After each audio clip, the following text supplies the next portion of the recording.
Chapter 651 War and Victory. What had occurred with Pandora was merely an incident, and the Olympian pantheon was completely unaware of this turn of events. By contrast, high above the sea god palace on the Pontus Euxinus, the conflict among the gods was intensifying. The dome of the temple had been lifted off, allowing light to pour into the ancient hall. Huddled in a corner, as the only mortal and the catalyst for this divine war, Andrea looked up at the gods above. At this moment, the divine war had shifted from tentative probing to intense battle, with some already suffering and bleeding. Overwhelming powers shook the skies, various divine artifacts shining brightly. Andrea could even clearly see, for the first time, bloodstains on Hera's fair arms. Just as Athena was known as the girl with the bright eyes in the mortal realm, the heavenly empress was similarly famed as Hera of the White Arms. This was praise for her beauty as well as a description of her authority. For in the heart of wise mortals, eyes are the windows to wisdom and the soul, while the arms symbolize the motherly kindness that nurtures children. Fertility and wisdom, things mortals yearn for and find hard to relinquish. Yet, at this moment, their bearers were locked in a decisive battle in the skies. Did I do this? Eyes wide, Andrea's face was only filled with confusion despite her decision leading to the eruption of conflict among the deities. Earlier, before arriving here, Avon had told her much about the situation among the gods, the danger Athena faced. He had told her that if she could not properly choose a steward for the golden apple, the mortal realm would inevitably be awash with blood, as this was the divine king's will as well as an unspeakable consensus among the gods.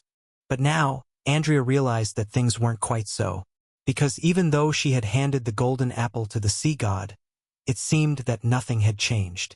Or rather, she even started to doubt, if she had handed the golden apple to the goddess, would this battle still have erupted? This was an accident, Andrea. I must say, this is something I did not anticipate as well. Originally, Keto should have left immediately after obtaining the golden apple, instead of causing such a fuss. A familiar voice flashed through her mind, but this time, Andrea did not accept it so simply. She remained silent for a moment, then asked inwardly, I know this isn't what you wanted, but Avon, why do you think that war among the gods was inevitable? Couldn't the divine king prevent the outbreak of war? Why couldn't he stop all this? Besides, if deities created all spirits, although I questioned this before, I think you made a good point, but is there a possibility that they are not as bad as you say? After all, there are many ridiculous rumors about deities, but there are just as many if not more about aristocrats and kings, from what I've heard my father mention. Yet kings and nobles still rule this world, and really, would the gods stir up war in the mortal realm, causing millions to bleed? So, you think the problem actually lies with Keto, and that I made you choose her, is that it? No, I'm not blaming you, Avon, but the choice made by this sea god wasn't what you expected. Andrea bit her lip and took a deep breath. In front of her stood a barrier that appeared flimsy yet was indestructible. It was left by Athena. Perhaps everyone else had forgotten, but she still remembered the worshipper who first brought everything. It was this barrier that allowed her to stand as a spectator and watch the battle of the gods unfold. The sea god has a problem, and for that reason the divine king departed. Perhaps that was unexpected for you, but it is precisely because the divine king is not here that no one can stop the conflicts among the gods. My father told me about such things. A country needs a strong king. Only then can it suppress discord and govern all the powers within its reach. So you think perhaps your previous approach was mistaken? You should have given the golden apple to Athena, and even if some deities were dissatisfied, the divine king would surely have suppressed the conflicts that erupted among them. I don't know if that's right, but at least the current outcome is not what I wanted. Andrea spoke softly, feeling her life had been a bit absurd recently. An accidental kidnapping had led her to meet an unexpected person, subsequently sparking a divine war, and even possibly causing conflicts among the mortals. For a moment, she felt everything was somewhat unreal, which made her doubt many things. After all, she was still too young. I understand. The voice echoed in her heart before gradually growing fainter. Listening to Andrea's dilemma, Lane couldn't help but sigh as well. Although things seemed to not have deviated too far off course, with Keto's unforeseen manipulation at the hands of the Lord of Hell being avoidable in the future, Lane still took a moment to reflect on himself. Yes, what he knew did not mean others knew. And even if others knew, it didn't ensure they could understand and act accordingly. Even Keto had heeded Asmodeus's command at a critical moment, ultimately changing his plans. If now there is an unavoidable war among humans, and if he ignored the mortals' views like the Olympian gods did, arrogantly arranging everything, would Athens or even Silver Moon City really react as he envisaged in the upcoming war between gods and men? Perhaps they would, perhaps not. If he were still wholly himself now, Lane would not have needed to consider any of this. In the presence of absolute power, no problem was really a problem. But since he no longer possessed that absolute power, standing from the standpoint of a divine incarnation, Lane even felt his understanding of humanity was quite superficial. Just as Andrea was still too young, the hymn of the past had never stood at the pinnacle of humanity, and becoming the queen of gods naturally would not bother with these considerations. Perhaps in this regard, he still had much to learn. As these thoughts flashed by at this moment, the plans that had changed because of Keto's choice were directly erased by Lane in his mind. He had envisioned, if the conflicts among humans were inevitable, that he perhaps could preemptively strike to gain an advantage. He had also considered clipping Zeus's wings to buy time, all of which seemed quite necessary. But now, Lane felt it actually might not be that necessary. For some reason, Cohen's image flashed through his mind. In that instant, acting directly on his spirituality, Lane abandoned these plans. The war in the mortal realm had failed. What would that bring? Perhaps it was the destruction of Athens and Silver Moon City, as well as the increase in strength after Zeus had subdued all gods. But what did that mean to him? Once his divine incarnation returned, this era would come to an end. And the fate of the living beings in the mortal world, let them decide for themselves. As the incarnation of humanity, he would live peacefully as an ordinary human, then do whatever he wanted, such as exploring the developments in alchemy. Since that's the case, Andrea, since you still have hope for the gods, go ahead and do what you want to do.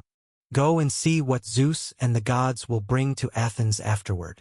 Speaking softly, Lane smiled lightly from his seat far in the Acropolis. Well, there's no point in worrying. If it were his former self before the separation, he probably wouldn't care about the golden apple at all. It's just that Andrea might still be disappointed, since when it comes to disappointing people, the gods never disappoint. Bang! During this moment of mental exchange, Andrea, gazing at the battlefield in the sky, suddenly realized that the divine war had once again reached a turning point.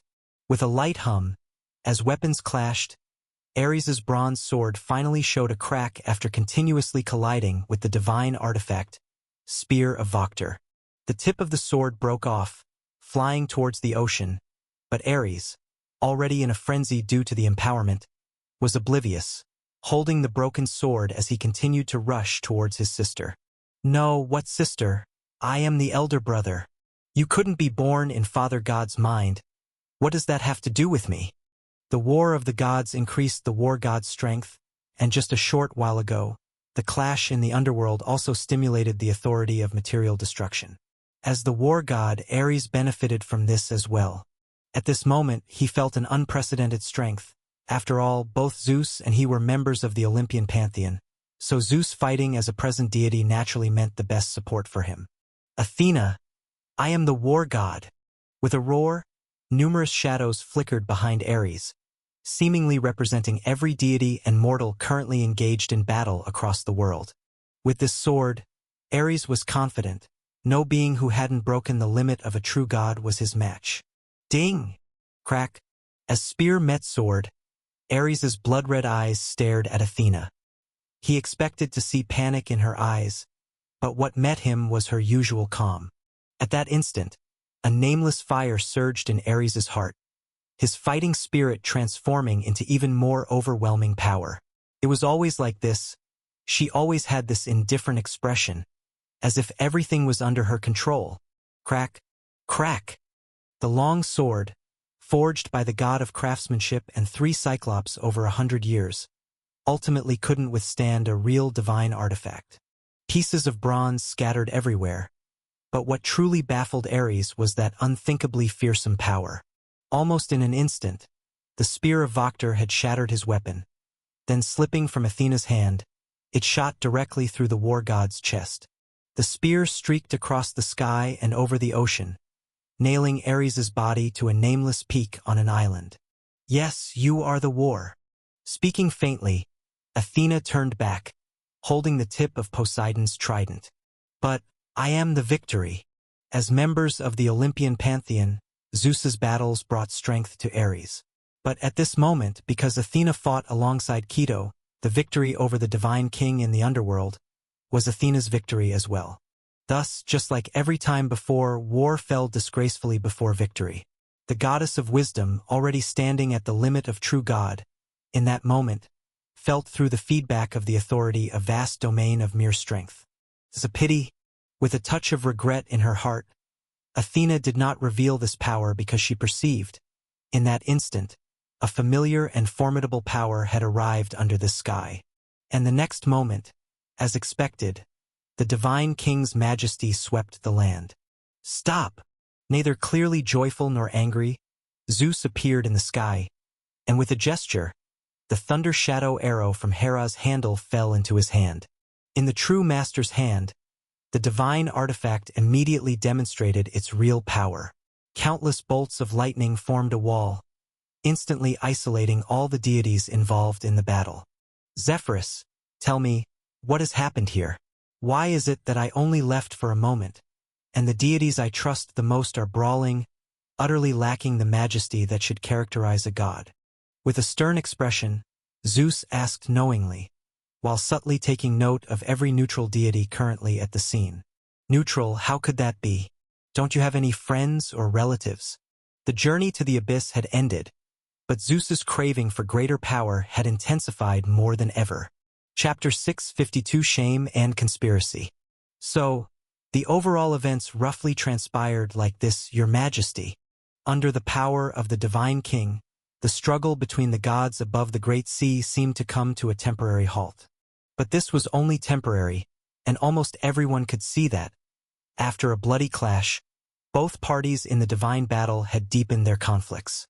No one knew in what form these conflicts would erupt, nor when, but this was of no concern to the wind gods. In response to Zeus's query, Zephyrus simply skirted around the main issue as he narrated the reasons for the conflicts among a few deities. For example, at the beginning, it was the heavenly empress who initiated the attack. His statement was very objective, and Zeus was equally pleased with this impartial assessment. "So Hera, are you still dissatisfied with the ownership of the golden apple? But this was the result we agreed upon beforehand. The victor among the mortals shall determine the owner of the golden apple.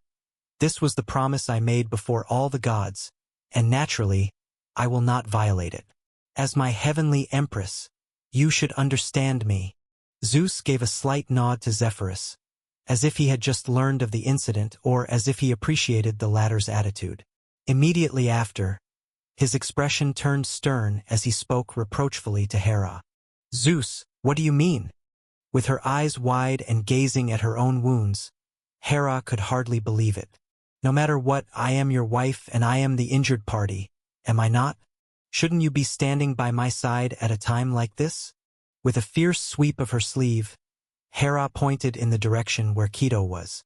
"Zeus, if it were someone else, it would be another matter, but what is she, that you question me for her?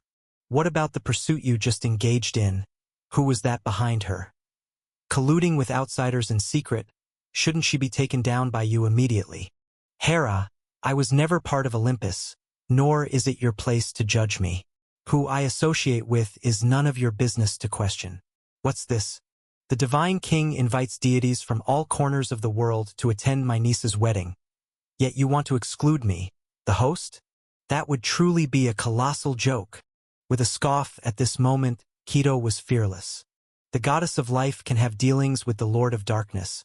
So what's wrong with her liaising with the king of the nine hells? Yes, Zeus could disregard all this and take her down directly. But if he did, wouldn't the divine king's grand drama have been in vain? So, just as she expected, Zeus hesitated only for a moment before suppressing the rage in his heart towards Hel. He simply looked at Keto deeply, and then said indifferently, Hera, there is no law in the divine court that prohibits deities from making acquaintances with outsiders. As long as she herself has not violated the order of the divine court, then no one has the right to judge her. And she is right, the lineage of the primordial sea god may have supported Poseidon in the past, but that doesn't mean they belong to Olympus. Zeus, don't you know, whatever fair decision, she is just enough. Hera was blindsided, having never imagined that the instigator of the divine conflict would inexplicably turn out to be her. Frustration and dissatisfaction exploded within her heart, as this was the first time Zeus had ever shown her such little regard. However, to Hera's wrath, Zeus spoke calmly. Hera, I know you are dissatisfied, but in Olympus, I am the divine king. Boom! As if releasing the frustration brought on by the previous embarrassment, in that instant, the sovereign domain of the ultimate authority descended upon the great sea with Zeus at its center. In the mortal world, within the true arena of Zeus, at this moment, even the gods outside the Olympian pantheon felt the power as vast as a sea of smoke. At this moment, Zeus in their eyes was like the only one in heaven and earth. All gods, let's stop here. In the name of the divine king, the wedding shall proceed as usual, and the matter of the golden apple will also be concluded. There have been too many incidents today, Nereus. I am deeply sorry for all these unexpected events. Finally, Hera and my most intelligent daughter, regardless of who's right or wrong, that you've come to blows, as the people closest to me, I truly cannot bear to see you at odds with each other. Come back to Olympus with me, where I will personally mediate your differences. With a measured declaration, Zeus withdrew his power. As his heavenly empress, Hera had enjoyed powers, and she should share his concerns. He might support her every vengeful act in secret later on, but today he wanted this conflict to end. So, without giving any chance for further arguments, with a flash of lightning, in an instant, the figure of the divine king disappeared once again. Only, compared to his previous marital demeanor, Zeus now left with the other deities outside the divine court another impression. Decisive decisions, strict adherence to promises, and formidable strength. No one cared about Zeus being lured away by the mysterious aura anymore, at least not until the news from the underworld arrived. They all felt, upon leaving this place, the divine king must have achieved the results he desired. Zeus had left, but the events here were not yet over. The gaze of those present then focused on Hera and Athena. Even the usually unrestrained Poseidon did the same.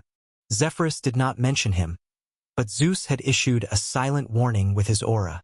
Poseidon might scoff at this, but considering that Zeus was admonishing his own wife, he decided to overlook it for now. Chapter 653. Shame and Conspiracy _2. Best to let it come to blows. Sneering silently, Poseidon hoped Hera wouldn't restrain herself, and it would be best if she went back and clashed with Zeus right away. Hera, you. I'm fine. Shaking her head slightly in response to Hestia's concern. Standing in the sky, Hera felt a chill in her body. Zeus, Athena, Artemis, Keto. Without speaking out, feeling the gaze of all the gods, the always face-conscious Hera only felt a searing pain on her face at this moment. They all seemed to be waiting for her decision, to see whether she, as the queen of gods, would defy Zeus's verdict and make a move against Athena again. Some were concerned like the goddess of Heathfire, some were provocative like Keto, some were allies before but now secretly enjoying the spectacle. With her chest heaving rapidly, Hera clenched her silver teeth and eventually feigned indifference, because she sadly discovered that even disregarding the rules, her strength was not enough to achieve her goal. What are you still doing here?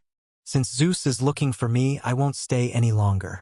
Zephyrus, you and Nereus take care of this in a while. As you command, your majesty. Quietly taking the order, unlike other gods, the god of West Wind showed no different reaction to Hera being reproached by Zeus just now. Very well. Her palm slid over her bleeding arm, smoothing away some droplets of blood. Carried by the gentle breeze, they landed on Goddess of Beauty and Goddess of Agriculture beside her. Without looking at Athena and Keto again, and not even looking at the sea god palace beneath her feet, Hera turned around. Her speech had been interrupted by Zeus just moments ago. In fact, her belief that Keto did not deserve the golden apple was not just because of the latter's identity but also because she felt it was Athena mocking her. Perhaps because of the recent collision between Zeus and the Lord of the Nine Hells, which was fleeting yet potent, and though both had chased each other to the underworld afterward, this accident ultimately broke something, letting Hera discover something amiss. The firm disguise was torn open under the influence of an equally ranking power, and Hera suddenly realized that the mortal who made the decision indeed had her strength. Yes, it was her, the Princess of Athens, the person she had hinted to be kidnapped, also the one who had caused her a covert loss. At this moment, despite frequent surprises, the result seemed to lead to an inevitable end. She had planned to reveal the truth in front of all the gods, to speak of the mortal's issue, but with Zeus's firm attitude, Hera swallowed her words. If Zeus had decided not to stand by her side, then everything could be classified as an accident. There is no rule stating a godhood practitioner cannot participate in a debate and eventually win the championship of the debate. So, the moment she realized Zeus's attitude, Hera abandoned that plan. Moreover, the golden apple was no longer very important to her now.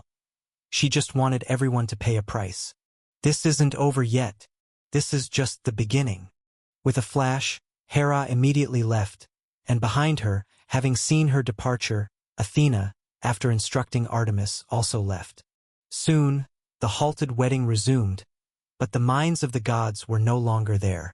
Artemis decided to escort the princess who had come to make a decision back to the mortal realm, and also leaving silently was Aphrodite. This was because of the mark still visible on her face, and because of an unexpected discovery. Picking a random direction, Aphrodite covered her cheeks with a scarf. It must be said, with a layer of concealment, she seemed even more beautiful. Accompanied by Ares, who willingly followed offering warm gestures, she landed on a deserted island, beginning to quietly wait. Whoosh! The sun set in the west. This long day had at last passed. With the wedding hastily concluded, Apollo returned to his post, and daylight finally ended. On this night with sparse stars, Aphrodite sat on a stone, accompanied by the somewhat bored god of war. Aph, who exactly are you waiting for? Just let me bring her to you, okay? Pacing back and forth, Ares couldn't help but complain. If you don't want to wait, you can leave. With a huff, Aphrodite didn't believe this sycophantic god would leave. As expected, his response was only an apology. Perhaps the prayers of the god of war had finally been effective. Soon after, a streak of light crossed the sky. Demeter! Surprised, Ares didn't understand what the goddess of agriculture had to wait for. However, upon seeing the newcomer, Aphrodite immediately went to greet her. Aphrodite, why are you looking for me? The streak of light touched down, revealing the figure of the goddess of agriculture. Demeter seemed somewhat nervous. She glanced at Ares, but the goddess of beauty just waved her hand lightly. Ares is not only my husband but also Hera's son. Besides, we definitely need sufficient fighting power. Let's not beat around the bush, Demeter. Since you are here, it seems you also received Hera's message. Having said this, Aphrodite reached out her hand. A drop of fresh blood rolled in her open palm, and in front of her, Demeter hesitated for a moment before also taking out another drop. Ah? Completely clueless about what was happening, Ares looked confused, but the goddess of beauty clearly had no intention to explain at that moment. She just looked at the goddess of agriculture and spoke in a soft voice. Very well, it looks like you've also made your decision. Indeed, Athens' alchemy is practically questioning your authority as goddess of agriculture, especially since you indeed are the deity who controls all growth, not the deity of agricultural techniques. I don't plan to be an enemy of Athena, nor do I plan to be an enemy of anyone. The message from Hera said, she has a way to resolve this trouble, and I don't need to take action. You are right, We also don't need you to fight anyone." Nodding her approval, the goddess of beauty clenched her fist. Until this moment, the previously humiliated goddess finally showed her inner turmoil. "What Hera suffered is nothing compared to what I faced. In front of everyone, someone carved letters into my face. This vengeance, this hatred is unbearable. All you need to do is provide all other forms of support, Demeter. Hera wants to target Athena. She has to target Athens first. You want to stop the flow of those alchemy constructs, which means you must end everything at its source. That brings up the question, although the gods rarely intervene in mortal affairs now, why can Athens still act so recklessly? Why can't we do anything about him? Because Athens still has a king who stands at the pinnacle of the mortal realm." Speaking in a low voice, Demeter finally understood her purpose here. Yes, it's he who promoted alchemy techniques, who disrespected the gods to the point of even daring to crush the incarnation of a deity. Apart from not openly committing blasphemy, how is he any different from the likes of Tantalus? Since whatever we plan to do, he remains an insurmountable presence. Then we must remove this mountain first. A pathological blush crossed her face. Known to few, Aphrodite not only had a far-reaching reputation among the deities but was almost the same in the mortal realm. The story of Theseus and the Amazon Queen actually had more to it, because when her chosen people couldn't hold onto the other's heart, the goddess of beauty eventually decided to take matters into her own hands. But the outcome, humans should not have someone so formidable. Smiling, Aphrodite took a deep breath. Let his death proclaim the majesty of the deities. Chapter 654. What belongs to the mortal realm returns to the mortal realm. It is neither arrogance nor a failure to comprehend the strength of his opponent. On the contrary, as the deity who once transformed herself to seduce Theseus, Aphrodite was acutely aware of his strength. Excellent martial skills, firm will, strong beliefs. From the standpoint of mortals, Theseus was indeed very powerful. He had even reached the pinnacle that a mortal could normally attain under ordinary circumstances. For such a man, those deities with similar powers who lived in luxury seemingly should have been unable to defeat him in the mortal realm. Yet the goddess of beauty also knew very well from the mortal perspective that true invincibility did not exist here. In the past, as the king of Athens, Theseus reclaimed the autonomous states internally, crushed the rebelling aristocrats who had turned to other deities, and centralized the power into his own hands. Externally, he displayed undeniable dominance. Even the incarnations of the gods had been defeated by his hand. In the eyes of humanity, Theseus appeared to have no rivals. But in truth, his continuous victories were not because nothing could limit him. It was merely because the deities were constrained. And these were not only restrictions of the divine law but also the age-old rules among them. Not only did the goddess of beauty know this, but Theseus himself was aware of it too, having never faced the siege of several deities at once, nor had anyone used underhanded tactics against him. In such cases, much like in later video games where the max level in a competitive game is only 15, as the game reaches the late phase, and everyone's level and equipment hit the ceiling, victory is often decided by awareness and skill. Therefore, not to mention if their strengths are equal, if one side has significantly lower soft power, even granting them an extra piece of divine armor, divine artifact, wouldn't help them defeat a professional. But conversely, even if you are a world-class expert, if there is a huge disadvantage in numbers, it is impossible for one person to triumph over 10 in an all-out attack.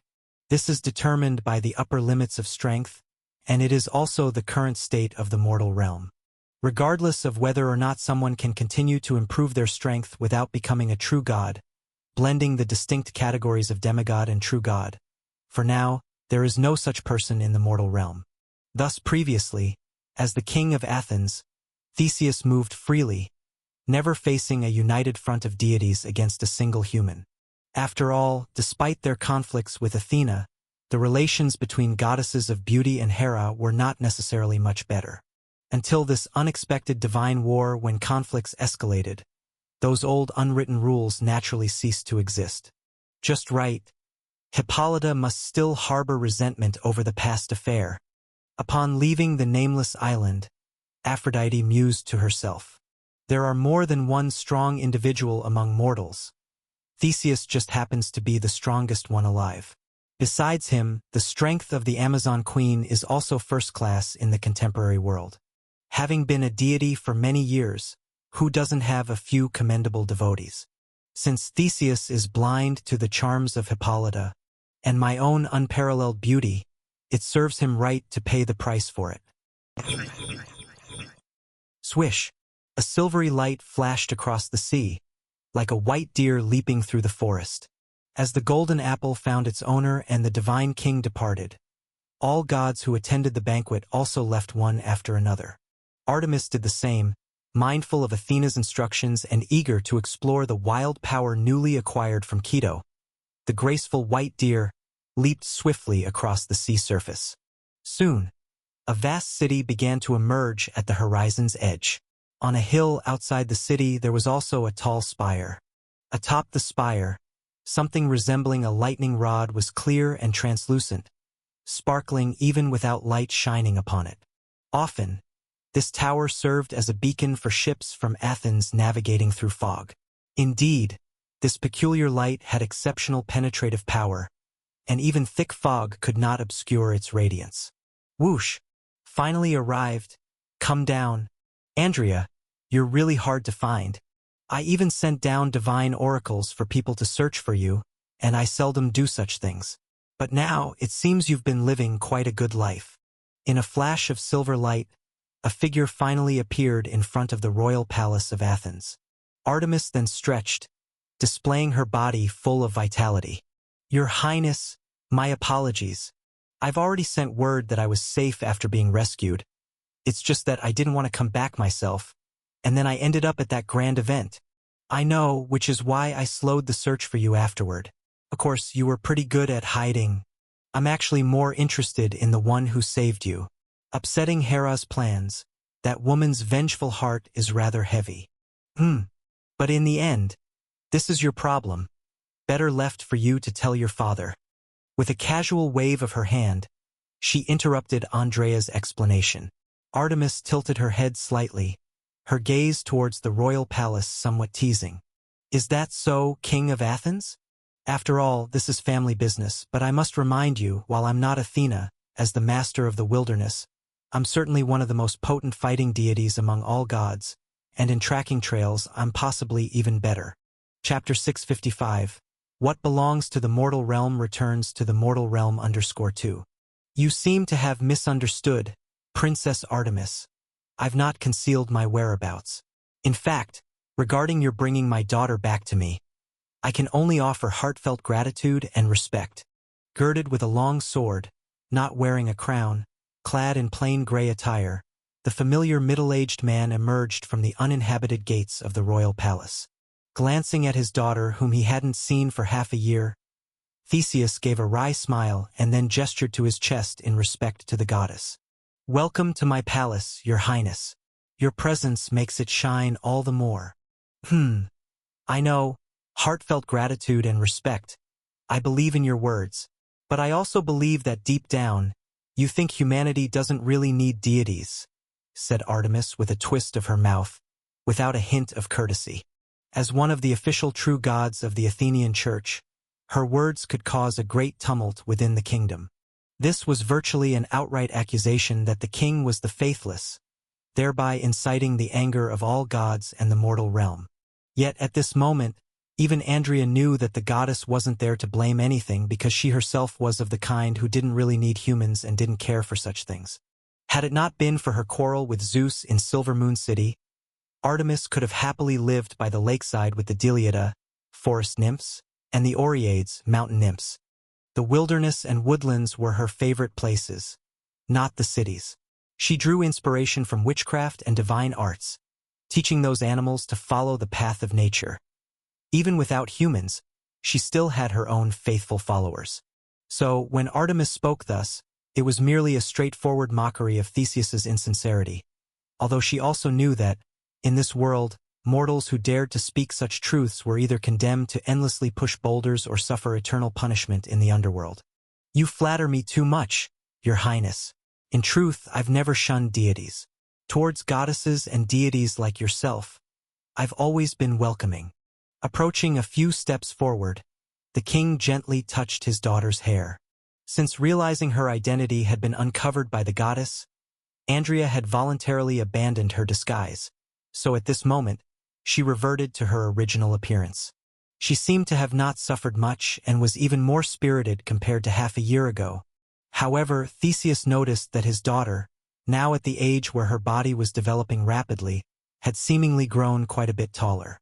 By those standards, she was almost of age.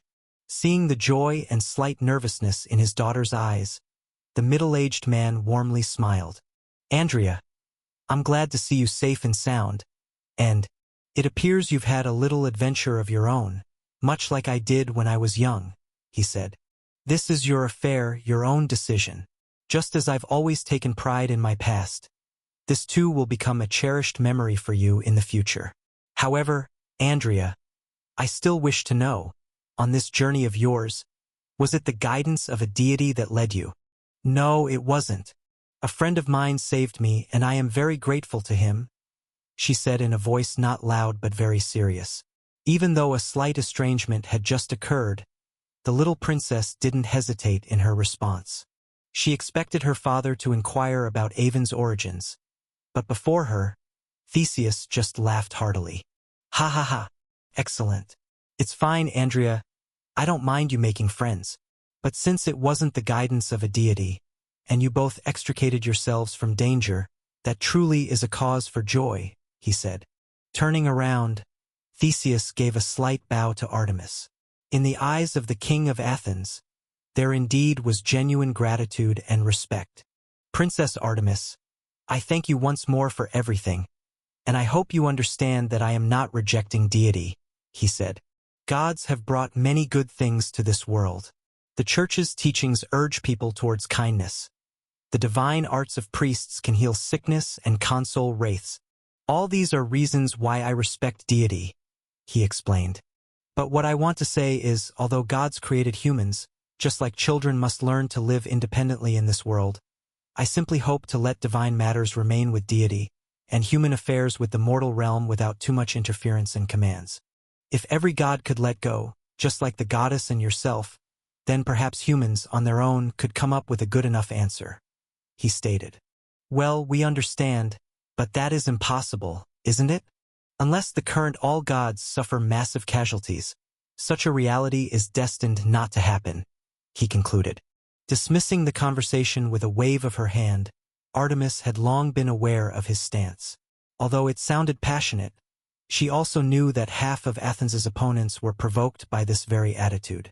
Humans really are strange creatures. The most capable among them are either the faithless or devout followers. But from another angle, perhaps the faithless harbor other beliefs within their hearts. Let's get back to the matter at hand, Theseus. I came to remind you, she said. Changing topics, since the man had been delivered, it was time to discuss serious matters. Unless something unexpected happens, in a few years or a decade, the mortal realm may erupt into a war unprecedented in history, one that will envelope the world, she revealed. Athena has hesitated over this for a long time. I don't know what she's thinking, but she ultimately made a decision. Before that, however, she asked me to tell you that divine matters are for them to concern themselves with, but you must be mindful of your own safety, she cautioned. Gazing directly at Theseus, Artemis spoke solemnly. If war breaks out in the mortal realm, you will be a thorn in the sides of certain gods, the first they'd seek to remove. But as long as you remain in Athens, you will be under her protection. No one can harm you in Athens. That is Athena's promise to you, she assured. I understand. I thank the goddess for her kindness, and I thank you for bringing me this news. But in today's mortal realm, there may be enemies I cannot fight. Yet there might still be no dangers I cannot escape, he acknowledged. Polite in his refusal, Theseus smiled and said, If possible, I would still like to test my sword, should the danger arise, he insisted. As long as you understand, that's fine. I came to remind you, not to force you. It seems I couldn't force you even if I wanted to, she remarked. With a light hum, Artemis turned around, but from the corner of her eye, she noticed the hesitation on Andrea's face. "What's the matter? Do you wish to say something as well?" she inquired. "Your Highness, the war you just mentioned, could it be because of—" he began. "Perhaps it's related to the golden apple, but little one, I'm sure that if Zeus wanted to prevent it, he actually could. As for whether he will choose to intervene," she pondered. "Who knows?" she mused. With a flash of light, Artemis vanished from in front of the royal palace. Having completed this matter, she was eager to return to her own place to further harness the wild strength she had obtained from Keto. Such a harmonious power was not easily obtained. Chapter 656. Follow-up. It's finally over, though only temporarily. As she followed the crowd out of the venue, Andrea returned to the royal city of Athens, and Lane then disconnected from her. "I just don't know how things turned out over there. From the start, it seems quite a bit of time has passed. The journey was brief, and while stimulating for others, it now needed to come to an end. Andrea still had her duties as a princess, and Lane wanted to explore this world. So while they might not completely lose contact in the next few years, they were unlikely to meet often. As for when they would meet again, Lane divined the future.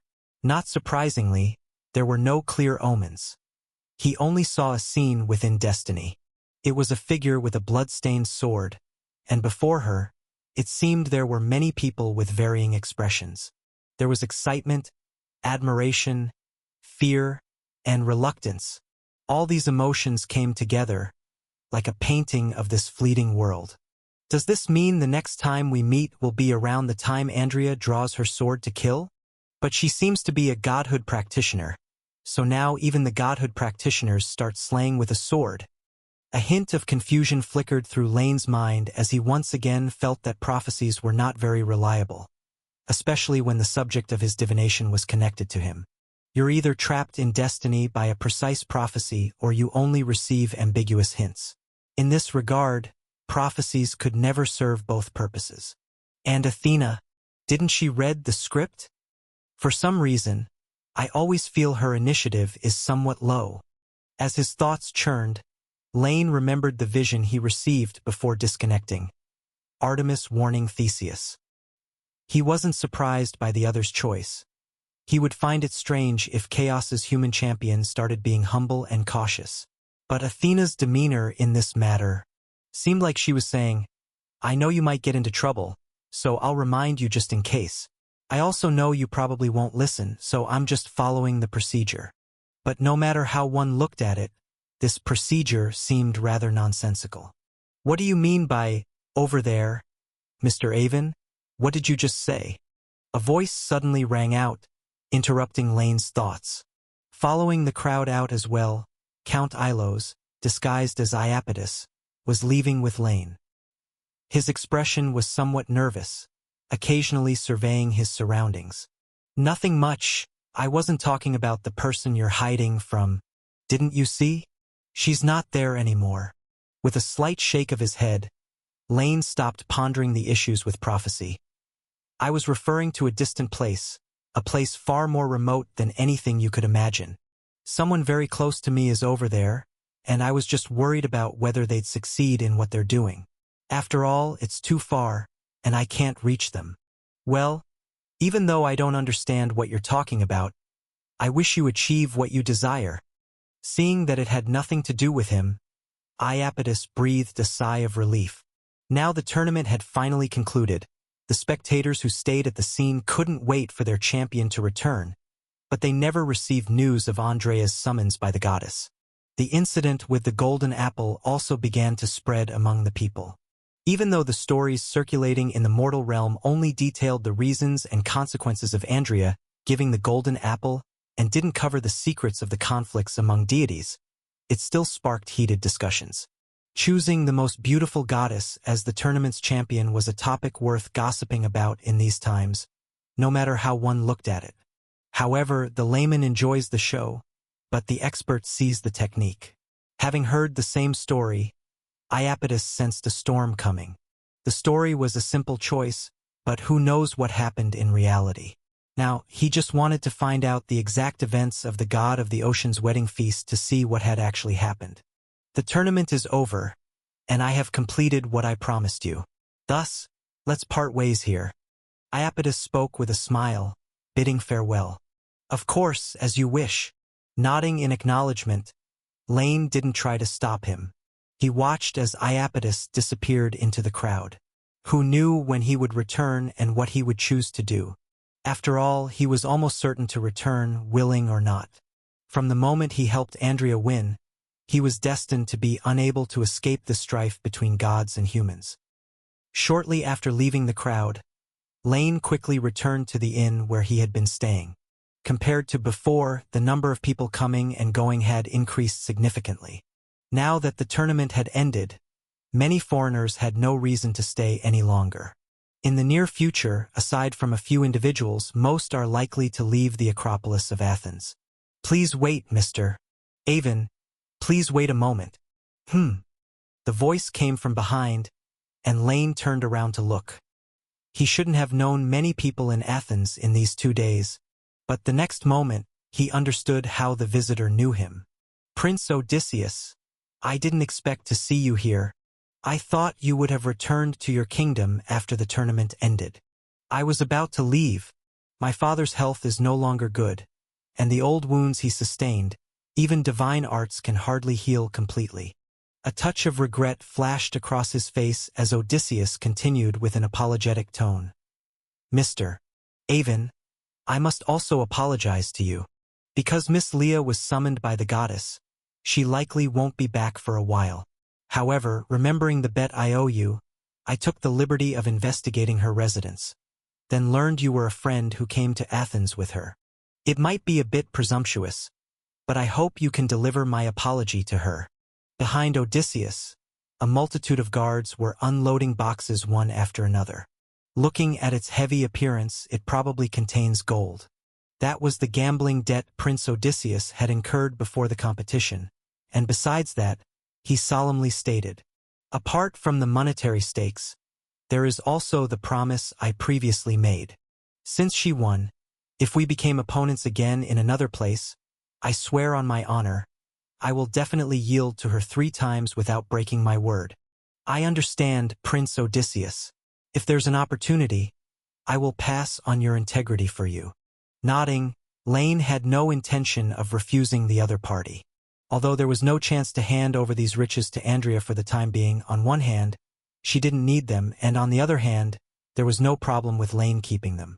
The previous game bet was originally his idea, so it was only natural for him to collect some compensation now. Since you're willing to pass on my message, then I can rest assured. He breathed a sigh of relief. Odysseus seemed to have let go of a burden, but soon after he hesitated. In the end, he still asked, Mr. Avon, pardon me for being presumptuous, but I still wish to know, from where does Miss Leah originate? She is an Athenian. As for her specific background, you might as well ask her yourself if you have the chance in the future. Gently waving his hand, Lane did not intend to continue answering the other's questions. However, receiving such a response seemed to satisfy Odysseus already. Thank you for your answer. If you encounter trouble in the future, I will certainly do my best to help. Having made his promise, Odysseus left with a bit of regret and hope. Even though he did not know her exact background, knowing she was an Athenian was enough. Given the extent of education during that era, there weren't many young girls in the whole of Athens who had the opportunity to receive a quality education. All he needed to do in the future was to have someone search one by one, and he would eventually find her identity. Athens, I will come again. Making a resolution silently in his heart, Odysseus departed with ease. Only at this moment, he could never have imagined that he would indeed come to Athens again in the future, but in a manner drastically different from what he had expected. Eastern continent, Mount Olympus. At the summit of the mountain of the gods, the palace doors opened, casting a myriad of splendid colors. Standing on the peak and overlooking the mortal realm, 9 layers of mist obscured the view. Mount Othrys, the erstwhile mountain, was distanced from the mortal realm by 12 layers of clouds, which was the number symbolizing perfection in chaos. In comparison, Mount Olympus with only 9 layers seemed much further from the heavens yet closer to the mortal realm. Step. Exiting the palace, the sky had darkened at this moment. Athena calculated the time.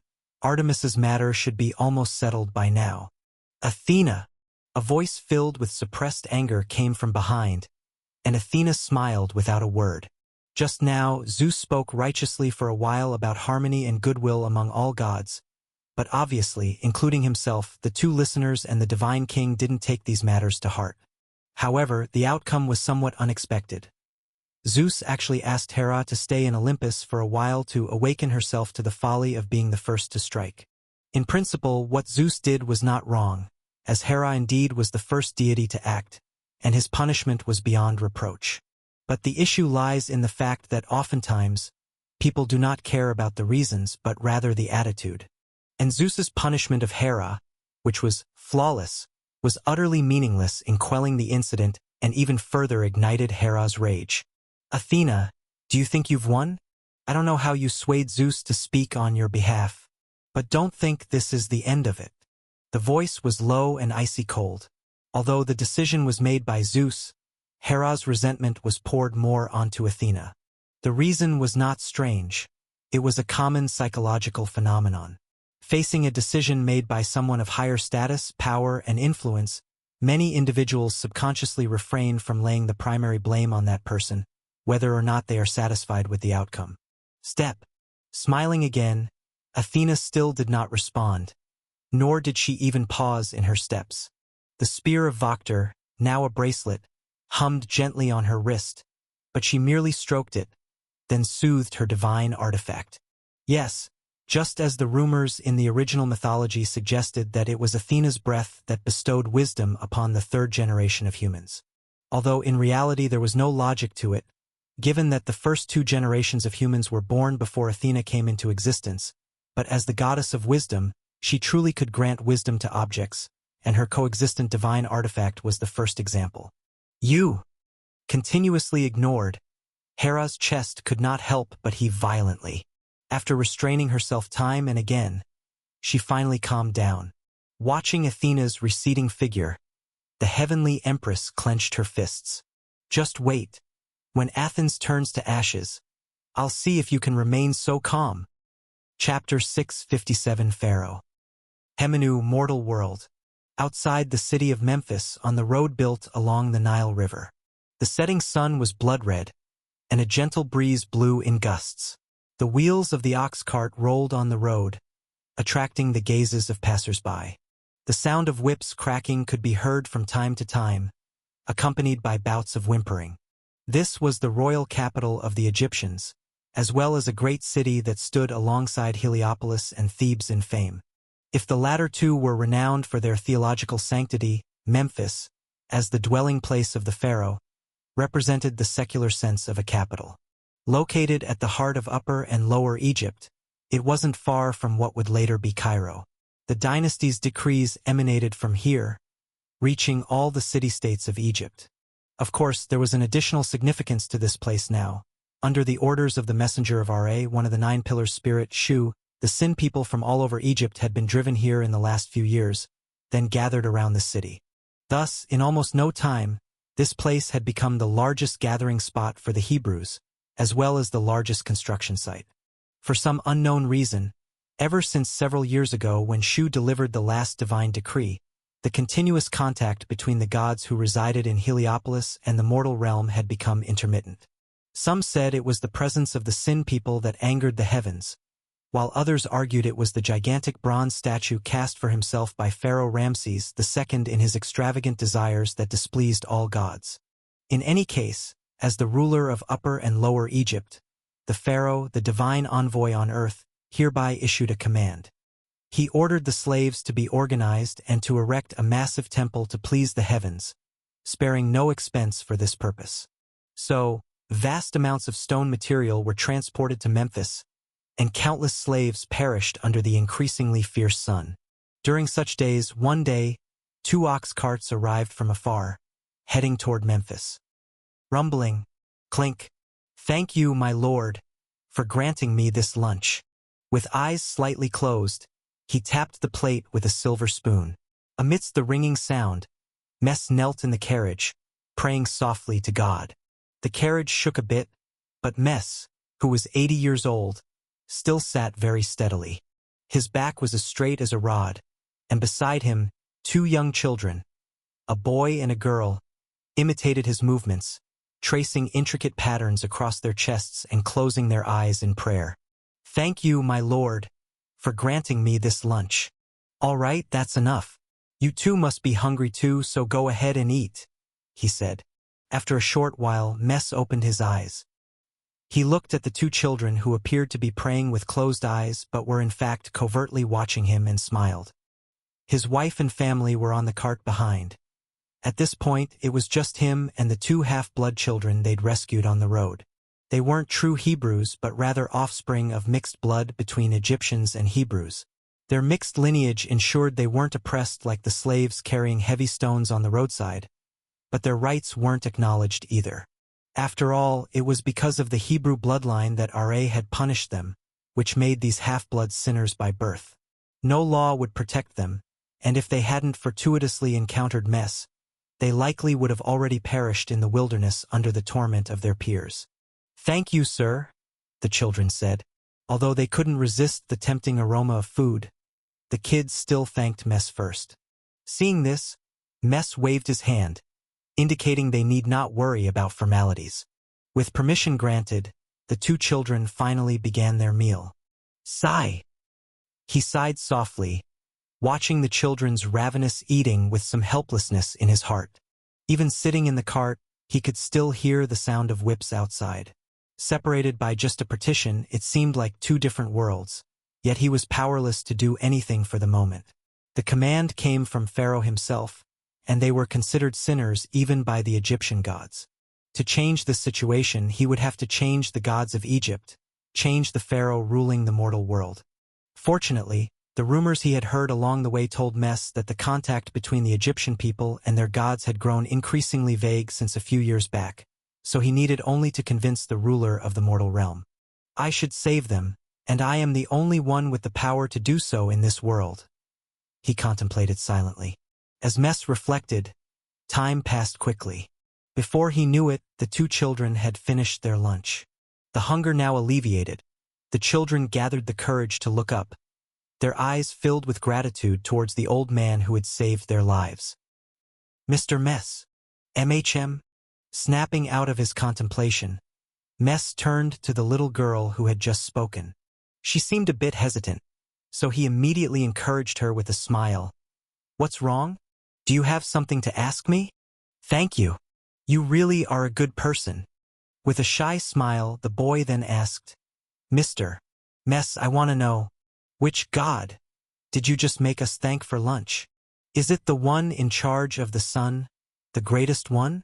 The girl's eyes widened as she chimed in. "Or is it some other deity who has come to save us? I've heard our blood carries a curse from the god. Has the curse finally been lifted now?" There was silence, and Mess was at a loss for words for a moment. However, after a brief pause, he shook his head slightly. "No, children, you are mistaken. The gods of Egypt have not withdrawn their punishment from us, although that is my hope for this journey. The Pharaoh has not restored our rights under the law, even though that is my purpose for coming. At least for now, the Hebrews are still seen as sinners in their eyes, so the Lord I believe in is not the God of the Egyptians. He is the Almighty and Holy, the beginning and the end of all things. I saw him in the flames and received his revelation, and it is by his command that I have come to the earth, to save my kindred who are suffering." Speaking softly, Mess's intention was simply to distinguish the God he believed in from all the gods that had existed in Egypt. After all, the 2 children before him were of mixed blood. Having never heard the legends of the Hebrews from their youth, they could easily confuse the 2, thinking that different deities were just gods of the same divine system, holding opposing views. However, upon hearing his words, the girl's eyes lit up, as if she had misunderstood something. "So, Mr. Mess, are we considered sinners because the gods of the past belong to the Egyptians, who protect only the Egyptians and despise anyone not Egyptian?" And the deities you worship are our gods, who will also only protect us and punish those who harm us. Is that right? That's certainly not. Well, he instinctively wanted to deny it because Mess knew very well that the Lord does not care about lineage or race, nor does he concern himself with the goodness or conflict of the mortal realm. As he had told him, it was not the Hebrews he cared about, nor their fate, but only Mess himself. However, as he was about to speak, he hesitated for a long time when looking into the eyes of the two children filled with hope. If he told them now, perhaps he would extinguish the hope that had just ignited in their hearts. On the other hand, agreeing with them wouldn't break their illusion, and such a misunderstanding could serve to build their reverence for the Lord. For most of the ignorant mortals, understanding God as one who protects their own versus one who protects their enemies could quickly inform them as to whom their faith should be dedicated. Let it be for now until the future. When things settle down, then I'll tell them of the Lord's true greatness. His greatness that is not bound by race, species, or anything at all. For now, let them indulge in their dreams. After much contemplation, Mess finally nodded. His smile was like the warm sun on a winter day. Although his age was advanced, his eyes were still full of spirit. Well, yes, children, you are right. He is the God of everything in the world, but also the God of the Hebrews. Whoever brings destruction upon us will also be punished by him. This is the covenant he made with me in the revelation of the flame. At least in words, it was indeed so. Mess didn't feel he had deceived them. Memphis was near, and he also had to think about how to persuade the Pharaoh. Although God said the road he would travel would be tortuous, and the journey for the Hebrews to return to their land would be full of death and injury, Mess still wanted to try. If the Pharaoh would willingly let them go, nothing could be better.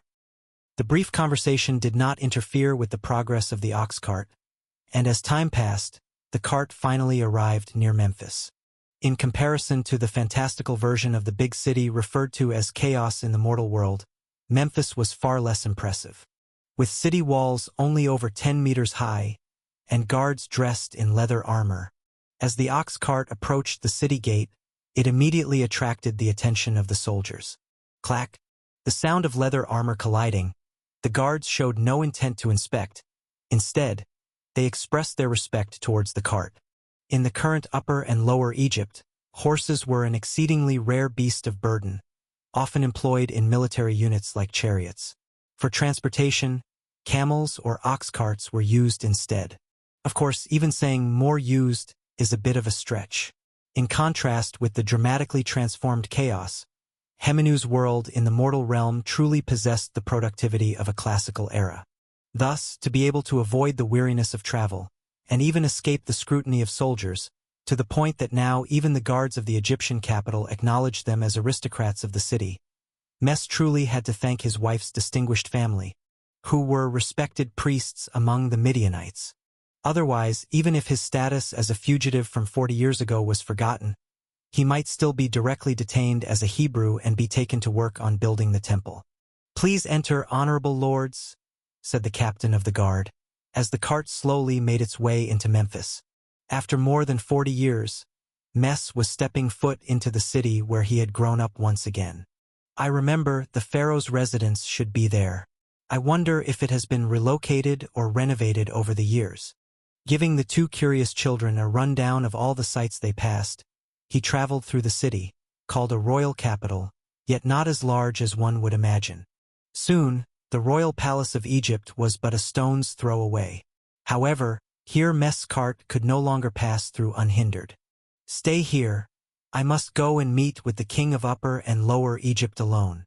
Reaching for the staff that had been lying across his knees all this time, Mess instructed the two children before stepping down from the cart. He looked levelly at the place of his upbringing, as old memories flashed through his mind. "Who goes there?" The inquiry came from ahead, with two long spears crossed, blocking the path.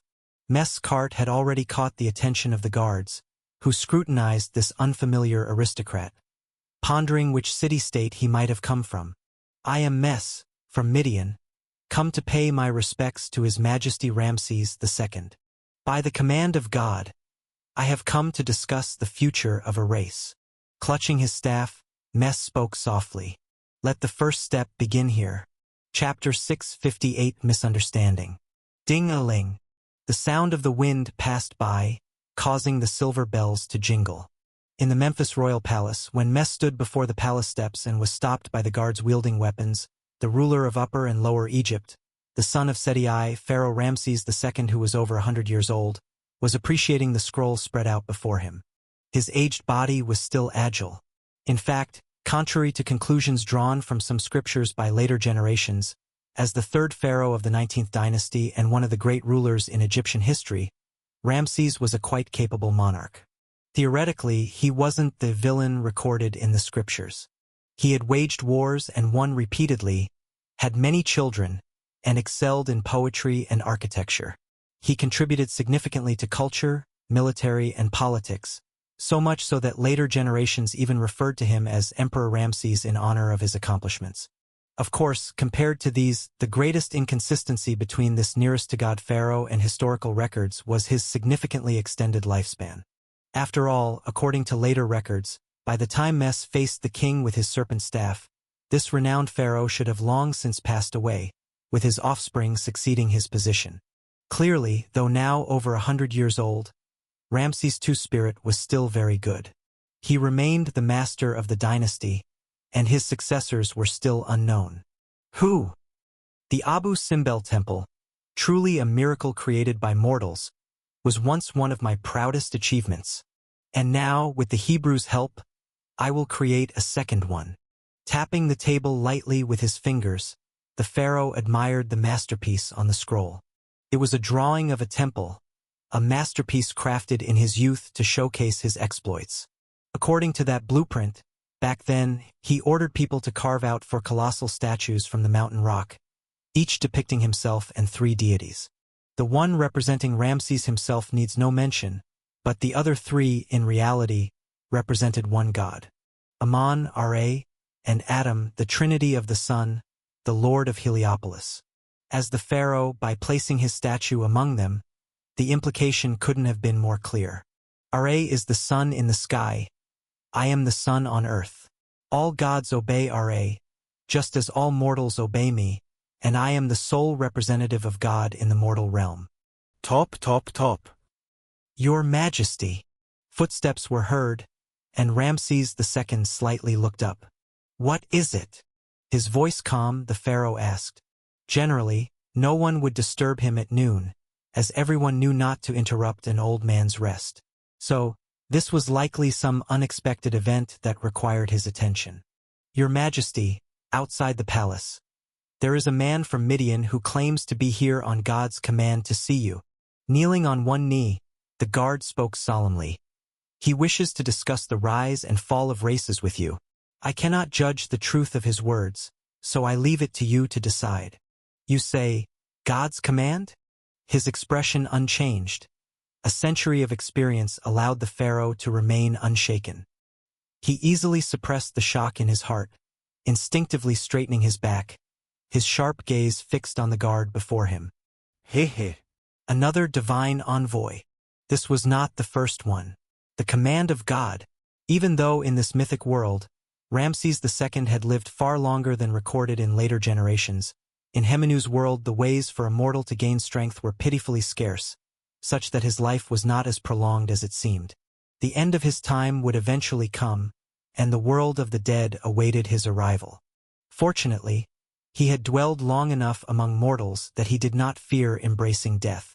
What truly prevented Ramses II from letting go today was that during his reign, the connection between the gods and mortals had suddenly broken. Was this the wrath of the deities, a punishment for his crafting of bronze statues and construction of temples? He did not know but thought it unlikely, because the glory and achievements he brought to the gods far outweighed these. Until a few years ago, the gods were still extolling his accomplishments. Perhaps this was due to some other matter, so he was determined to restore that connection before death, and the last oracle issued by the gods was to gather those foreigners marked with sin blood. So the pharaoh commanded them to build temples, hoping to please the deities. You did well. Let him come see me. I also want to hear, by which deity's command has he come, and what does he wish for me to do? Rolling up the scroll, Ramses spoke indifferently. If it was true, all was well. If it was another falsehood, another pawn pushed forward by an aristocrat who questioned his abandonment by gods, he would show him just what had allowed him to reign over this dynasty for so many years. Your Excellency, please come in.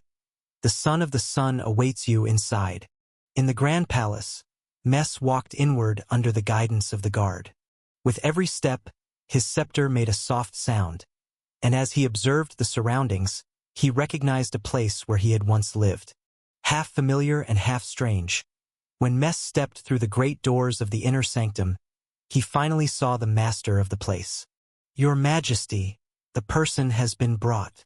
With a slight bow, the guard then stepped back as the pharaoh gestured for him to leave.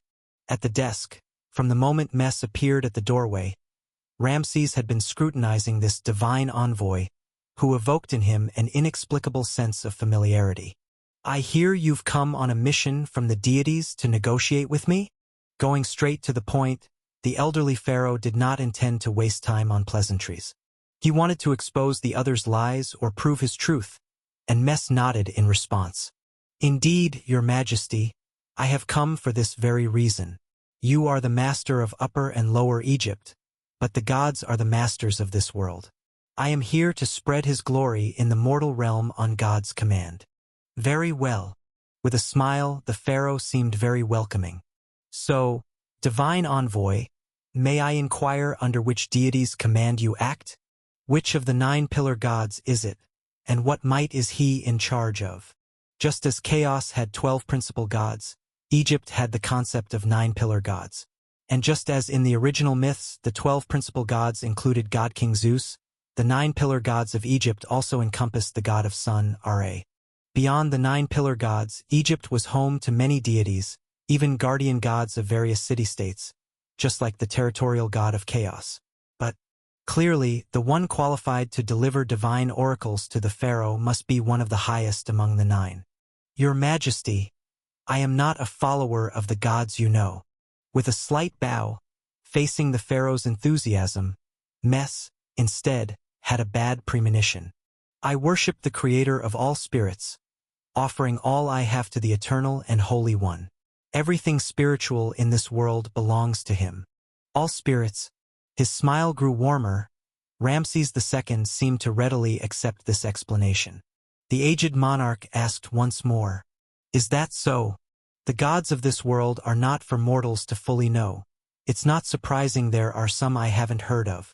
So, distant divine envoy, what kind of oracle do the gods bring?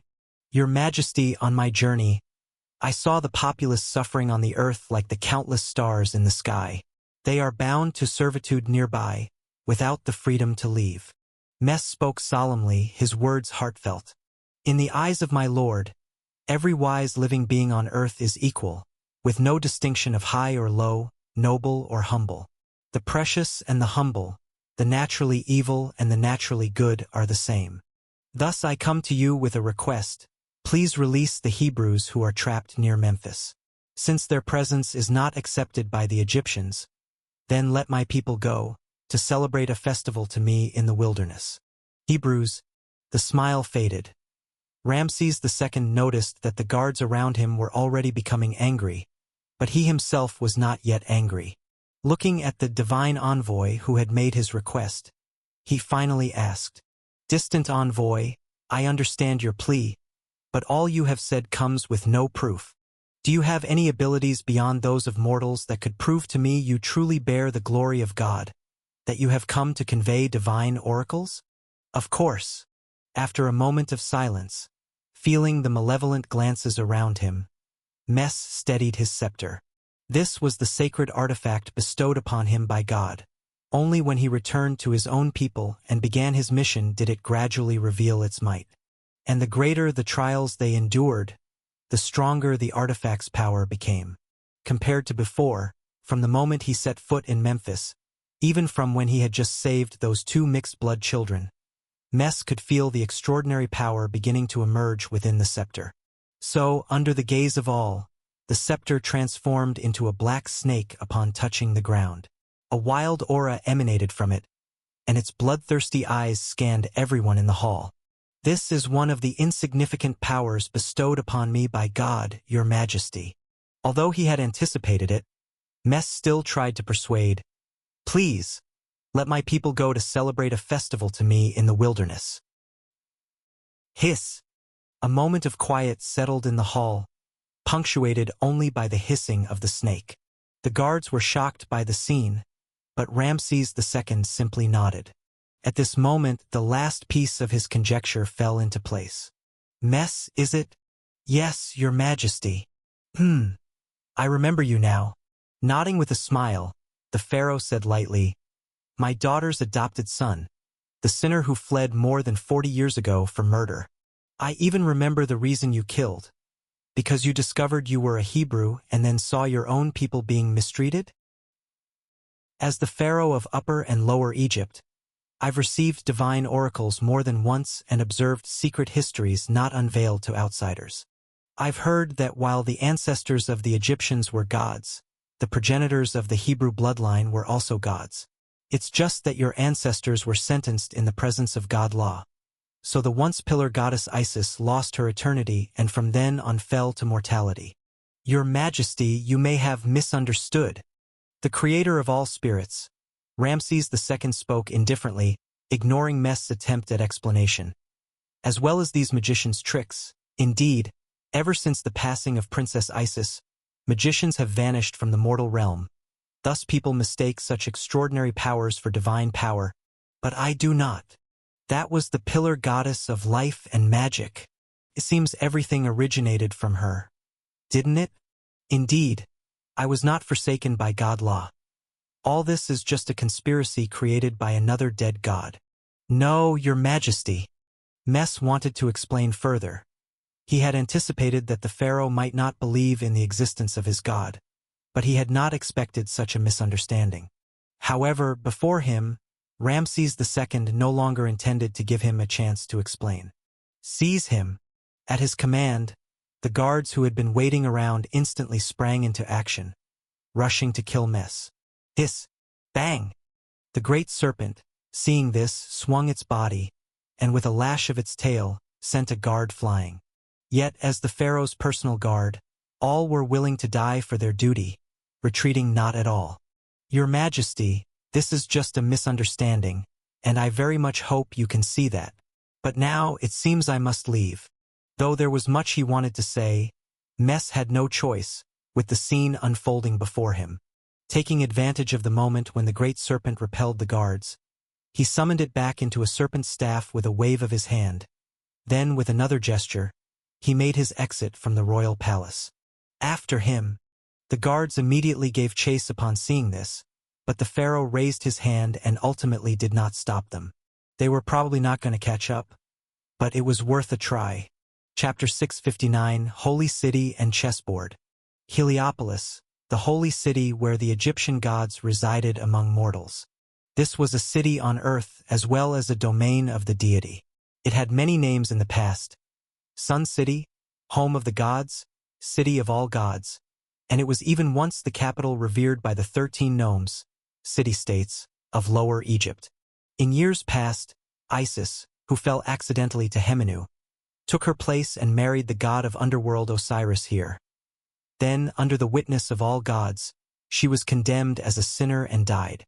For thousands of years, this place had scarcely been without the trace of a deity. The gods of Egypt enjoyed the offerings of mortals here. It was like a Mount Olympus closer to the mortal realm, where divine persons and mortals lived together, until the cataclysm a few years prior, which brought everything to a halt. It began with the highest deity, La, summoning the god Shu, who oversaw the atmosphere and the winds among the 9 pillar gods, to the solar golden palace, and before long, the remaining gods departed one by one. At first, no one took this to heart. Even those servants who guarded and served the gods thought it was merely a gathering of the divine. They waited in the city for the return of the gods, but day after day, they were greeted only by silence. No god ever returned, and from that day on, the home of the gods was as if abandoned. The traces of the gods gradually faded, leaving only the empty temples standing tall on the ground. And it was not just the gods but also the traces of humans. At the onset of the event, the priests tried to bring back the attention of the gods with grand sacrifices, and even the pharaoh came here to worship in person. But as hope and despair intertwined time and again, the number of people in the holy city dwindled. After all, no one would respect priests and temples forsaken by the gods. It was a clear sign of their dereliction of duty. Moreover, in the eyes of the Egyptians, it was the pharaoh who was the highest priest, a ruler who held both secular and non-secular significance. Since the gods were no longer present, even the truly devout had mostly gone to Memphis to serve the pharaoh. Thus, this desolate holy city was increasingly devoid of inhabitants. So, Ibu, that's how it is. The truly devout have left, forsaking all worldly matters and still in pursuit of the gods. Compared to them, those who remained aren't so devout, like me. Over the years, many times I believed I was a devout believer, but now it seems it was only an illusion. Many thought I was born to comprehend the greatness of the gods. But in truth, the only reason I came to Heliopolis was because serving the deities was the best way out for a commoner.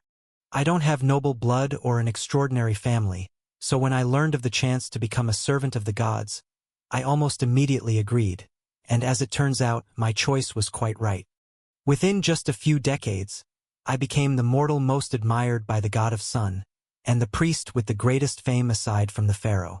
If not for this disaster, I would still be one of the most powerful mortals in all Egypt.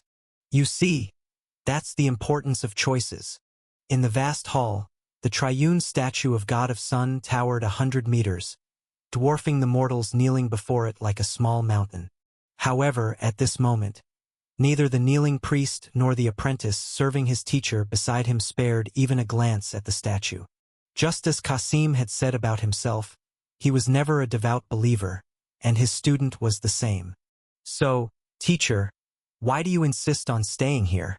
The gods have abandoned this city, and no one knows when they'll return. What sense is there to stay with these stones? The pharaoh has invited you more than once to Memphis. Even though he does so to stabilize the hearts of the people with your fame, the honor you'd retain wouldn't be less. And then what? Qasim interrupted his student's words with a faint inquiry. And then? The young man called Ibu was somewhat confused. He didn't understand what his teacher meant. Yes, and then. You see, nobody knows when the gods might change their minds, but I know people can learn to adapt. In the first decade after the gods left, people still fondly remembered the days with the gods. In the second decade, they still held on to the memory. In the third, the fourth decade, to many young people, the gods became just a symbol because they've never seen the real gods, and the right to interpret this symbol will only belong to the pharaoh. But the pharaoh is dying. Speaking lightly, Qasim devoutly knelt in worship, just like every time before. In the empty hall with no audience, if anyone were to witness this scene, they would probably think he was a true believer. Teacher. The words following seemed difficult to say, as Ibu felt a certain fear. Even though the gods had left, the authority they had instilled had not dissipated enough to be discussed openly in the once sacred hall within just a few years. In the end, he still lacked the courage. Never mind, you are still young. Without turning around, the priest seemed to have a complete grasp of his student's reaction from behind. These matters are indeed not for you to consider right now, but you have to write them down first, and remember them until you can understand. The pharaoh is dying, and I am actually very old too. If all gods return, staying here will be the best choice. But if they don't, I won't leave at this time to use my accumulated fame to stabilize the situation for the pharaoh. Chapter 660, Holy City and Chessboard _2. Only on the day he dies will I walk out from here. I won't leave alone. I will receive the divine oracle, and then inform the people throughout Egypt that it is precisely because of the pharaoh's arrogance that the gods feel discontent. Thus, sub-gods should belong to the priests, and city-states should be governed by the pharaoh. At that time, the successor of His Majesty Ramses II will have to face a choice. The turmoil from the departure of the deities won't have subsided, and aristocrats who are discontent with him may use this as an excuse to oppose him. Tell me, does he have the courage to declare that I have falsely proclaimed the divine oracle and then send troops against me on that day? Chaos chuckled softly, his movements in worship remaining meticulous. If it were Ramses, I think he'd dare, but Marenta, I don't think he has the capability. The great hall fell silent for a moment, and Ibu didn't know what to say. He was shocked by his teacher's plans, to separate sovereign power from divine authority, to strip the pharaoh of any significance in faith. It was simply too startling. Even if he wasn't aware of his unique identity, Ibu might even think his teacher intended to silence him by killing him. But he knew very well that in such matters, a teacher might kill a student to keep a secret, but a father would not kill his son. Yes, they were not only teacher and student but also father and son. The exchange came to a temporary halt, but Qasim was in no hurry to immediately instill these thoughts into his heir. After all, there was still plenty of time, and he merely continued with his worship. Time passed by every second as sunlight streamed into the great hall, with the shadows slowly shifting direction.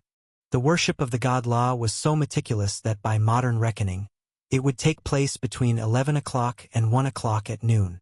However, Qasim didn't feel bored at all as he proceeded bit by bit. However, just as the ceremony was nearing its end, a cry of surprise from Ibu broke the silence in the great hall. "Teacher, look, what is that?"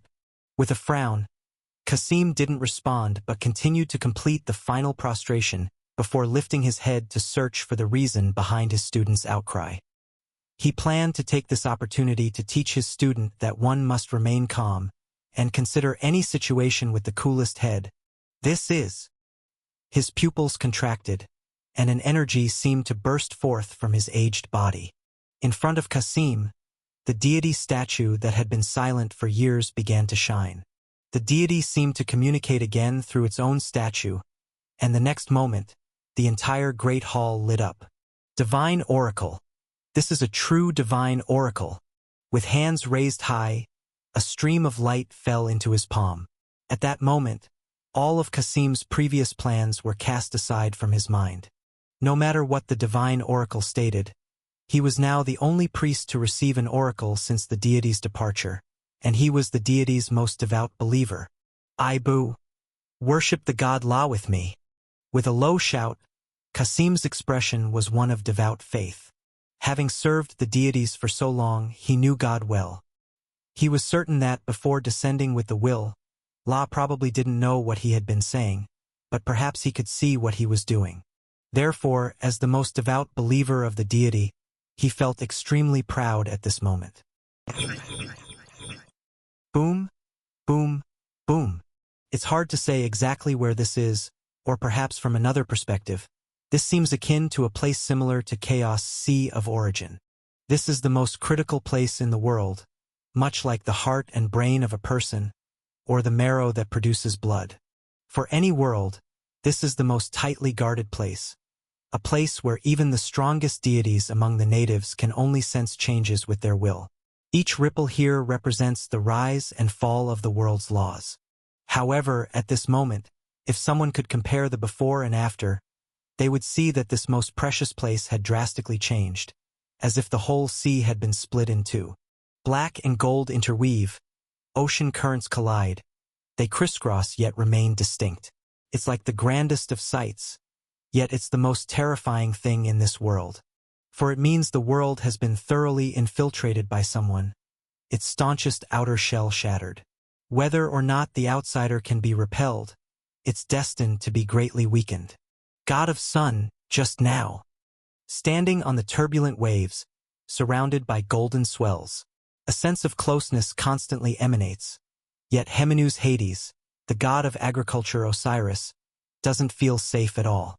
In the original mythology, he and Isis were husband and wife, once ruled the mortal realm and all gods on behalf of the god of Sun, then murdered out of jealousy by his brother Set, the god of deserts and storms, and finally entered the underworld after his resurrection to become the principal god of Hemenu's underworld. In this timeline, however, he simply incurred the wrath of the god of Sun because of god of punishment Isis and was directly cast into the underworld, resulting in a good relationship with his brother Set but a sense of discontent towards the god of Sun. But discontent aside, when a few years ago the world underwent a drastic change and all gods were forced to leave the mortal realm, moving in their true forms to the Sea of Origin that symbolizes the core of the world following the link of divine authority, all grudges were put aside. What remained in his heart was nothing but fear. Don't be fooled by this golden liquid that's the blood of the world. It may seem to bring a sense of closeness and longing, but Osiris knows that for any deity, the only outcome of direct contact with source power is one: to be assimilated by source power, losing personality and consciousness.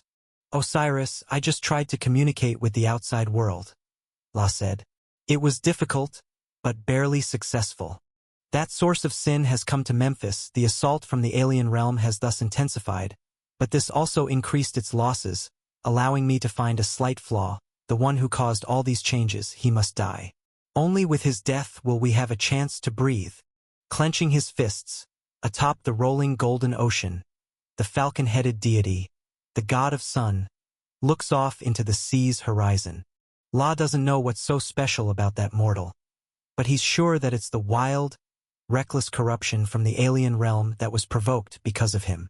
Killing 800 of the enemy at a cost of self-harm by 3,000, even a world driven by instinct shouldn't do such a thing. Although victory would ultimately mean a world could compensate for these losses, if only a little more time is needed for a greater gain, then why should a world refuse? Yet the other world did refuse. The power of the interface relentlessly attacked this world, targeting that mortal. La doesn't know what will happen if the two come into contact, but whatever the enemy wants to do, he is determined to stop it. Not just that mortal, your majesty, but it as well. Shu's voice reaches his ears, and the god of sun La knows what the other is referring to. On the opposite side of the interwoven black and gold is the abyss-like darkness. And just as the alien realm's aggression surged sharply, taking the opportunity to pass divine decrees to the mortal realm, in that boundless darkness, it seemed like some existence had also made a move. And the result of that move, the keen eyes of the eagle scanned the surroundings, and for some reason, La suddenly felt the environment around him seemed to have changed. A game board, above the Sea of Origin, slowly unfolding. Chapter 661, 10 Pillars. In LA's eyes, this chessboard was also a disc of destiny, and even more so, a ritual woven from the existence of both sides of the Sea of Origin at this moment. It encompassed everything, yet it was not suddenly created. The changes occurring now were merely the result of quantitative change reaching the point of qualitative transformation. In fact, it had already begun to construct itself long ago, and as the king of all gods in the actual sense of this world, La personally witnessed how this simple yet terrifying ritual came to be. Even he himself became, half by force and half willingly, one of the creators of the ritual track. Of course, La had no intention of bringing this up with other deities. To them, all this was a conspiracy by the alien deity. Your Majesty, what is happening? Since you have already succeeded in delivering the oracle, can we re-establish our connection with the mortal realm? And can we leave this place? With a somewhat panicked expression, Earth God Geb, who stood at LA's side, spoke in a low voice. What exactly should we do to drive away this invader from the alien realm? Please instruct us. Although he tried hard to hide it, the panic in Geb's voice was still so obvious. By his divine side, the celestial goddess Nut similarly nodded in agreement. She was a goddess and also Geb's spouse. It must be said, although most mythologies in later generations attribute maternal qualities to the earth god, the world of Hemenu was an exception. Here, the male deity was the one overseeing the earth while the female deity symbolized the sky, and the sky and earth were not the original deities, but rather considered the children of the atmosphere and lakes. In their view, the earth did not represent the maternal nature that nurtures all things, but the sky possessed similar characteristics. This may have been due to the yellow sands that pervaded the Nile River basin. All life here depended on the climate, the presence of the Nile River, and the oases. Therefore, their unique faith and the characteristics of the deities also corresponded with the local climate. Geb, don't rush. I wasn't quite certain before, but now I am starting to grasp a clue. This ritual. Do you remember what I said when we first arrived here a few years ago? With a calm voice, looking at the chessboard that faintly invited participation and implied incompleteness. A different hue flashed through LA's eyes. It was still not complete. It still lacked something. For instance, a game of chess always requires the presence of an opponent. I remember you said, "It is dangerous, but it's also an opportunity." Emotions can be contagious. Seeing La so composed, Geb's anxiety also relaxed slightly. And upon hearing LA's response, not just him, but the other deities present also recalled that scene from a few years ago. It was an ordinary day, made extraordinary by LA's will. The great day lit up the sky with the sun's power spreading through the heavens. Resolved at last to unleash his power and purge the sinful people from the earth, La was about to commence when a sudden onslaught from the alien realm forced him to stop. Hence, he commanded Shu to convey his will, ordering the gods to wield their authority among mortals, to wreak destruction and slay all those carrying the blood of the alien realm, in order to probe the esoteric secret behind it. However, what none of the deities anticipated was that this plan too could not proceed. As a sudden escalation occurred in the collision between the two realms, before the gods could act, the instinct of the world of Hemenu took initiative. Facing a crisis that threatened their survival, it began to retract all its strength to counter the invasion, and as deities entrusted with corresponding authority, the gods of Egypt were almost simultaneously pulled into this cross-hatched collision of the Sea of Origin, severed from all outside contact. And it was on that day, they came face to face with the outer god who had surged into the Sea of Origin along with the rebellious world power of the alien realm. At that moment, the vast majority of deities from Hemenu were nearly in despair. Aside from La, almost none of the deities who had just fallen into this place could adapt to the environment, and their very safety was in jeopardy. Their power couldn't be exercised, and the world couldn't offer protection. If the invading outer gods struck at the same time, it was feared that all of them would perish, then becoming the nourishment for the alien realm.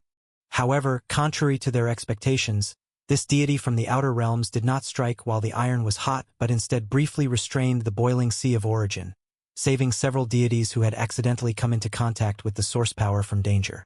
Of course, no one was going to lower their guard because of this, not even those who had benefited from the action.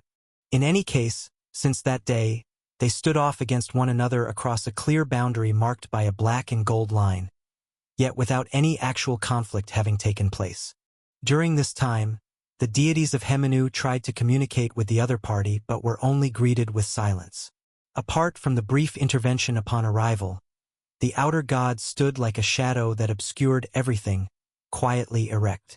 The outer god seemed to be waiting for something all along, and no one among the gods could discern the secret within, except La, who seemed to have detected some clues at the time. Therefore, he told the gods that it was dangerous but perhaps also an opportunity. Yes, that's what I said. Only I wasn't very sure at the time. But now, indeed, it seems that everything is as such. Geb, do you understand? Although we stand off against him here, have you ever thought that even if we could triumph, what could we gain? Speaking softly, LA's eyes appeared to dance with golden flames. Chapter 662. 10 Pillars _2. Without waiting for a reply from Earth God Geb, he continued on his own. Nothing will come of it. This isn't the outside world. This is the heart of Hemenu, as well as the source of all the powers in the world. Here, worlds collide with each other in their most essential forms, and everything but us deities will be assimilated and returned to nothingness by the world. Whether it's us or the outer god, whichever side defeats the other, in reality, won't gain any spoils of war. The authority and power of the opponent will be devoured and digested by one's own world, becoming an aid to strike against another world. Of course, there's nothing wrong with that. If there were still any doubts about the outcome of this war, that would indeed be the best method to help our world achieve victory. The calmness in his voice carried a hint of peculiarity. Unlike when he had once plundered a part of Apollo's origin outside the world, La was certain that if Hemenu's deities were killed here by the enemy, their origins and everything else would only be absorbed by the opposing world, and that outer god would gain nothing. Even if he had underestimated the opponent's strength and the other actually could snatch strength from the jaws of the world, faced with such a competitor, how much spoils could they really secure? The same logic applied to his own side. If time were reversed and that alien realm's god of sun had been injured here by law, he too would not be able to gain anything, as everything would be claimed by the world itself, becoming part of it to resist invasion from the alien realm. That didn't sound wrong. After all, the gods were born from the world, and their authority was the same. At such a critical juncture of life and death, it was only proper to fight for the world. But as La said, all of this was predicated on still being able to win this war. And how much possibility of victory was left in this war between worlds? If it was a few years earlier, the gods would likely have believed in this outcome. But now, even La was starting to waver. In the past, they had only witnessed the might of Hemenu, so they thought such power was invincible. But now, such a notion had quietly changed. So, this ceremony, seeming to have understood something, Earth God Geb's eyes flickered, and he finally understood why La said it was both a danger and an opportunity. And beside him, the other deities reacted differently. Some had already guessed it, only to have La's words now fully confirm it. Others suddenly realized something as if they finally understood. Regardless, the previously panicked atmosphere changed abruptly. Facing the tumult of the Sea of Origin, the attitude of the gods shifted significantly. Yes, Geb, the ceremony is indeed what you're thinking of. With a slight nod, a surge of golden light began to flood from La's being. It's not a one-way ceremony, nor a tool for defeating us. It's bidirectional, requiring our collective completion. The essence of its existence is an exchange, an equivalent wager.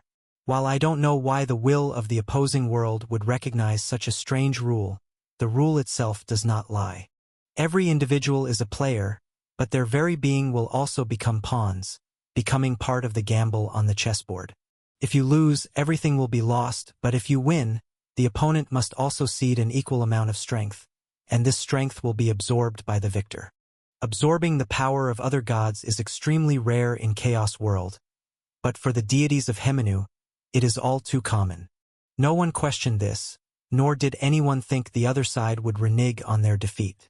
Because, at this moment, the chessboard maintaining the operation of this rule is the power of both worlds.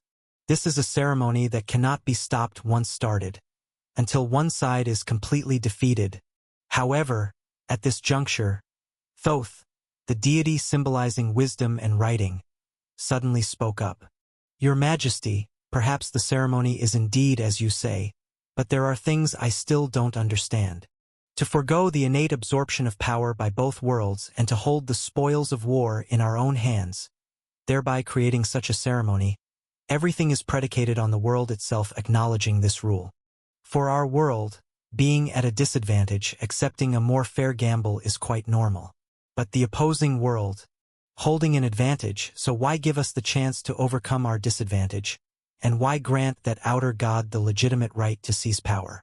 Moreover, the most crucial thing is that the decision of victory or defeat actually lies in the life and death of some humans.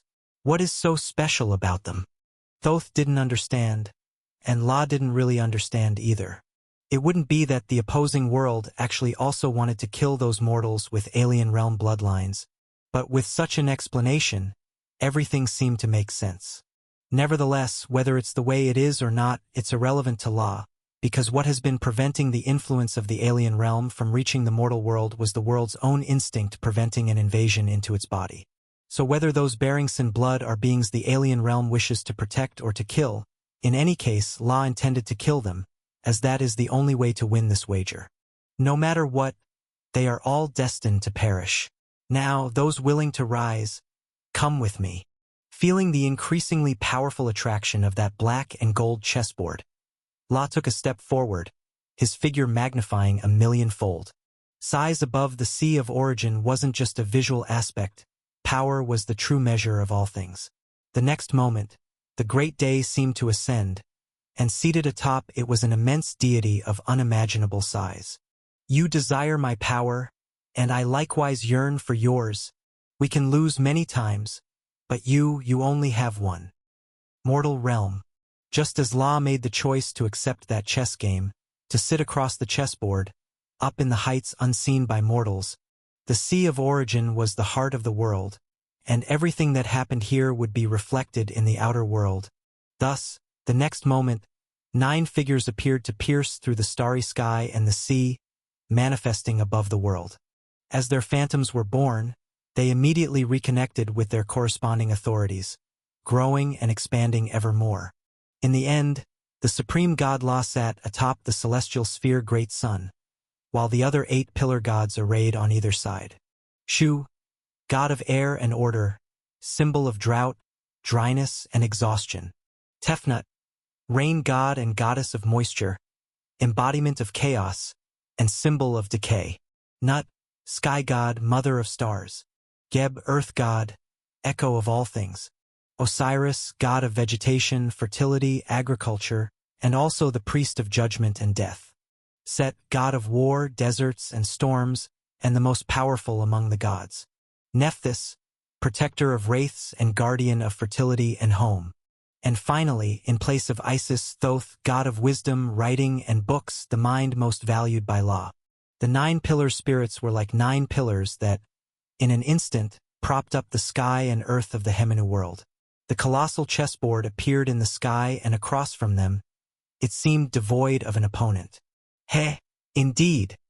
Seated in the highest and most central place, LA's face had at some point acquired a golden mask, the corners of his mouth beneath it curling slightly upward. The opponent wasn't absent, it's just that, in this realm where size is measured by power, the opponent's figure was far more immense than they had imagined.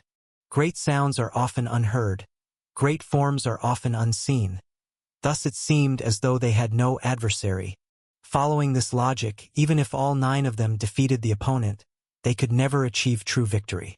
But if La dared to agree, naturally there was a reason. Like he never told the all-gods, he too had a stake in this vast chessboard. He was compelled and yet a voluntary participant in its construction. So, the question arose, what did he, the god of sun, have to do with this ritual? Of course, it's because I am more than just La. I am Amun-Ara-Adam. The perspective continued to elevate. The earth became insignificant, the stars like ornaments, and all of Hemenu's creation seemed like dust. Within the 4 barriers of the world, in a place farther than the primordial waters, Lane's divine presence quietly observed what lay before him. The 9 pillar spirits were smaller than his palm, the world at his feet. But opposite him, another La stood there. Amun-Ara-Adam was never just a name. Chapter 663, The First Disaster. In the concept of space and time, everything about Hemenu was born upon primordial water. And the carrier of primordial water within the world is the endless space. As one of the 8 primordial spirits, which briefly manifested and then disappeared at the beginning of creation, endless space symbolized the presence of Amun's masculine power, so naturally, Lane received far more benefits in this reincarnation than others could imagine. For Lane, this was not just a change in strength but rather a sublimation of his divine stature in certain respects. From another perspective, he was like a being with only weak divine power but unexpectedly possessed great characteristics in some aspects. Although he could not use these characteristics most of the time, he could instinctively touch some of the most fundamental things in the world. This was a good thing if Lane had already progressed far enough and was complete enough in the domain of great divine power. He would possess some indescribable characteristics. Just as the blood mother tree possesses an indestructible nature akin to the immortal essence of the chaotic gods, Lane might also acquire some similar divine stature, abilities related to space. But unfortunately, even after reincarnating, the distance Lane covered in the realm of great divine power was still not much, and for completeness, in this respect, as a deity of Hemenu, he was actually inferior to even the weakest of the primordial gods of chaos. What they had in common was that both possessed complete wisdom, yet neither could maintain rationality while fully merging with the source power. The difference was that the primordial gods of chaos had chosen the approach of personalization. They separated their personality from their essence, which allowed them to use their power without fearing the erosion of their rationality by the source power. However, the deities of Hemenu, they had no need to worry about this at all. After all, their divine duties by nature could devour, transform, and separate one another. Like Lane himself, who relied on reincarnation to avoid death, Before entering the Sea of Origin, almost all deities had never touched the source power associated with their own authority, even less need to worry about these problems. How to bear the source power was a problem for the gods of chaos to ponder, and it had nothing to do with them. But as a result, naturally excluding the influence of quantity, the deities of chaos were more complete in the domain of great divine power than Lane. So, this is the difference between worlds. Alien realm? Is it what you call chaos? The invaders from beyond the void, what is your world like? How did you come here? And how have you managed up to this point? You possess clear wisdom, yet are so close to the source power. Aren't you really afraid of its influence? The surface of the water, and above the world, a vast expanse of divinity seated in the void, the power of the endless space, continuously interacts with his manifested body. The chessboard is right in front of him, but Lane was not in a hurry to make the first move. He was merely observing the outer god before him, careful and cautious in his probing. To Lane at this moment, the outer god before him seemed to have merged indistinguishably with the source power. All deities in the world need to utilize authority to manipulate power, but truly complete great divine power actually does not need it. If one were to describe this state, it would be indistinguishable from the world. Such a being should not possess wisdom. It should be indifferent and ruthless like nature, merely driven by some instinctive impulse, just as the abyss of chaos. All sentient beings cannot withstand the endless assimilation of source power, but Lane was certain. Whether it was the confrontation with this foreign deity beyond the world thousands of years ago or every move the foreign deity made now, all proved that this outer god definitely possessed both wisdom and rationality. How do you do it? And that goddess who came with you last time, where is she? Communication can solve many problems. Although we are enemies now, perhaps we can talk about our respective worlds. Speaking again, Lane did not expect a response, and he did not think the other would reveal this matter to him. But he still wanted to make some changes through communication. The previous silence of the alien deity, or rather indifference, made it impossible for Lane to get any meaningful or useless information. The best time to plant a tree was 10 years ago, the second best time is now. Over the millennia, Lane had regretted more than once not learning some information about the alien realm during that confrontation. Whether to deal with the enemy or to prepare for the best and worst scenarios, he did not want the future him to regret today. However, in front of Lane, facing his two attempts at initiating communication, what met him was only the everlasting tranquility as usual. The primordial water churned violently as if sensing the impending disaster, undulating like the world breathing. The lofty will looked down upon the land but did not grant even a sliver of attention to the enemy before it. As if the outcome was already predetermined, he had seen the end of time. Wordless arrogance spread on both sides of the chessboard. Lane's sharp eagle eyes slightly narrowed. It seems that the opponent is indeed very confident. Since that's the case, then wait until the blood of mortals flows like rivers, wait until the stakes of the gamble shift, and see if by then you can still be so arrogant. Shoo! Begin. Obliterate them. Obliterate all the sinners. Word by word, at this moment, the first deity Lane thought of was this god, who was only to Thoth to him. The drought and desiccation he brought would surely deal a heavy blow to these mortals from the beginning, and then the remaining pillar gods would deliver the final blow. The moment Lane spoke, in the mortal high heavens, on the chessboard where two divine beings sat opposite each other, another hymn filled with the power of the sun spoke simultaneously. To his left, Shu immediately obeyed. Mobilizing his authority, he transformed it into an invisible chess piece, and the god of atmosphere gently pressed forward. Snap! The next moment, visible streaks of light descended from the heavens, bringing endless fierce winds. The river surface began to dip, while water gradually dried up, and plant life slowly withered. A foreseeable disaster was about to unfold in the mortal realm. On both banks of the Nile River, no one would be spared. Now it's your turn. The voice was cold, Lane's eagle-headed eyes staring at Lane. And this time, just as he had hoped, he indeed received a response. The divine body leaned slightly forward, along with a slight tremor of endless space. The right hand was raised, as if ready to make a move, but for some reason, Lane felt that what he was targeting was not at all the mortal world. "Very well," he said. "This is the first calamity." Outside the city of Memphis, in a place where no one passed by, the air carried a sound of friction, followed by flickering light and shadow. The next moment, a group of people, along with several old oxen, appeared out of nowhere in this suburb. Their steps were unsteady, their bodies covered with dust. Mess, though troubled, still offered a comforting smile and said, "Phew, thank goodness. Though it wasn't smooth, we still managed to make it out." His Majesty Ramses still holds too deep a prejudice against the Hebrews. "We have no connection with the legendary goddess Isis, nor do we have any dark schemes. But it seems he will not believe that. The howling wind solidified from nothingness into the scepter bestowed by God." As Mess came to Memphis, with the collision of two worlds growing ever more intense, this once ordinary stick began exhibiting divine properties. But at least for now, its capabilities are still very limited, not even enough to help Mess defeat an army consisting of hundreds of men.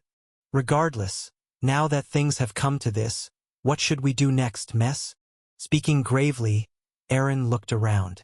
He was Mess' actual brother, and also the first person Mess visited before planning his return to Memphis.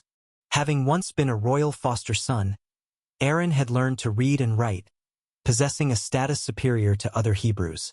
Within those of his kin, his prestige and position were always significant. "First, let's gather our people and tell them that although I previously promised to free them from labor, it looks like it will take some more time. Inform them of Pharaoh's demeanor, Aaron, but also remember to tell them of the Lord's might. He revealed to me that the sun would rise against us, but he also promised that I would lead them out of this disaster." Leaning on his staff, Mess looked towards the direction from which they had come. God said, "What is inflicted on us will be inflicted on the inflictor. Those on the earth bear the punishment of the earth.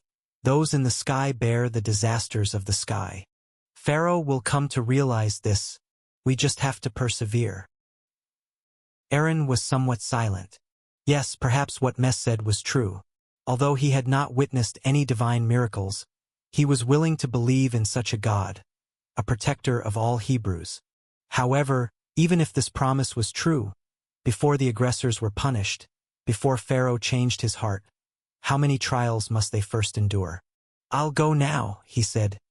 "May God be with me." Regardless, this was the only choice. Aaron nodded in agreement and prepared to return home to gather those of higher standing among his people. Pharaoh's guards had not seen him, so naturally, they would not send anyone to arrest him. However, just as he was about to leave, Aaron suddenly looked up. Nearby, the others also looked up towards the sky. There, a brilliant streak of light slid down from the sky, illuminating the land of the mortal realm. As someone naturally more spiritually sensitive, Aaron even faintly saw something fleeting behind the falling light. There, it seemed as if a titan was seated high in the sky. "That is." As the words came out, Aaron suddenly felt something was off. The surrounding air almost instantly lost its moisture, becoming dry and biting. But this place was clearly on the banks of the Nile River, a gem amidst the desert. Almost at the same time, Mess also realized something and quietly recited the words he had just spoken. "The sun will rise against us. This is not just the sun of the earth. Quick!" He looked at Aaron beside him. "Gather our people. We need to quickly discuss countermeasures against this divine disaster from the skies." Memphis, Royal Palace. Shortly after Mess had left, the guards here had bolstered their defenses. The appearance of the Black Snake had greatly worried Pharaoh's guards. Not that they felt they couldn't defeat the evil alien magician's creature, but they were concerned it might frighten Pharaoh. Of course, Ramses II naturally had not been scared, but he had also not stopped the guards from taking spontaneous action. He was just preparing to summon his ministers to thoroughly report any recent changes among the Hebrews. Although theoretically, slaves without weapons could never be a match for hundreds of thousands of fully armed soldiers, it is best to plan for the enemy on a broad scale. But before the minister even felt it, the anomaly suddenly occurred. The light fell from the sky, and the air became unbearably dry. At this moment, Ramses had no time to worry about the trivial matters. Is this a divine disaster? For whom? For those sinners, or for me? Thinking silently in his heart, Pharaoh felt somewhat heavy. But as he looked up at the sky, a piece of news, good or bad, came from outside the palace. Your Majesty!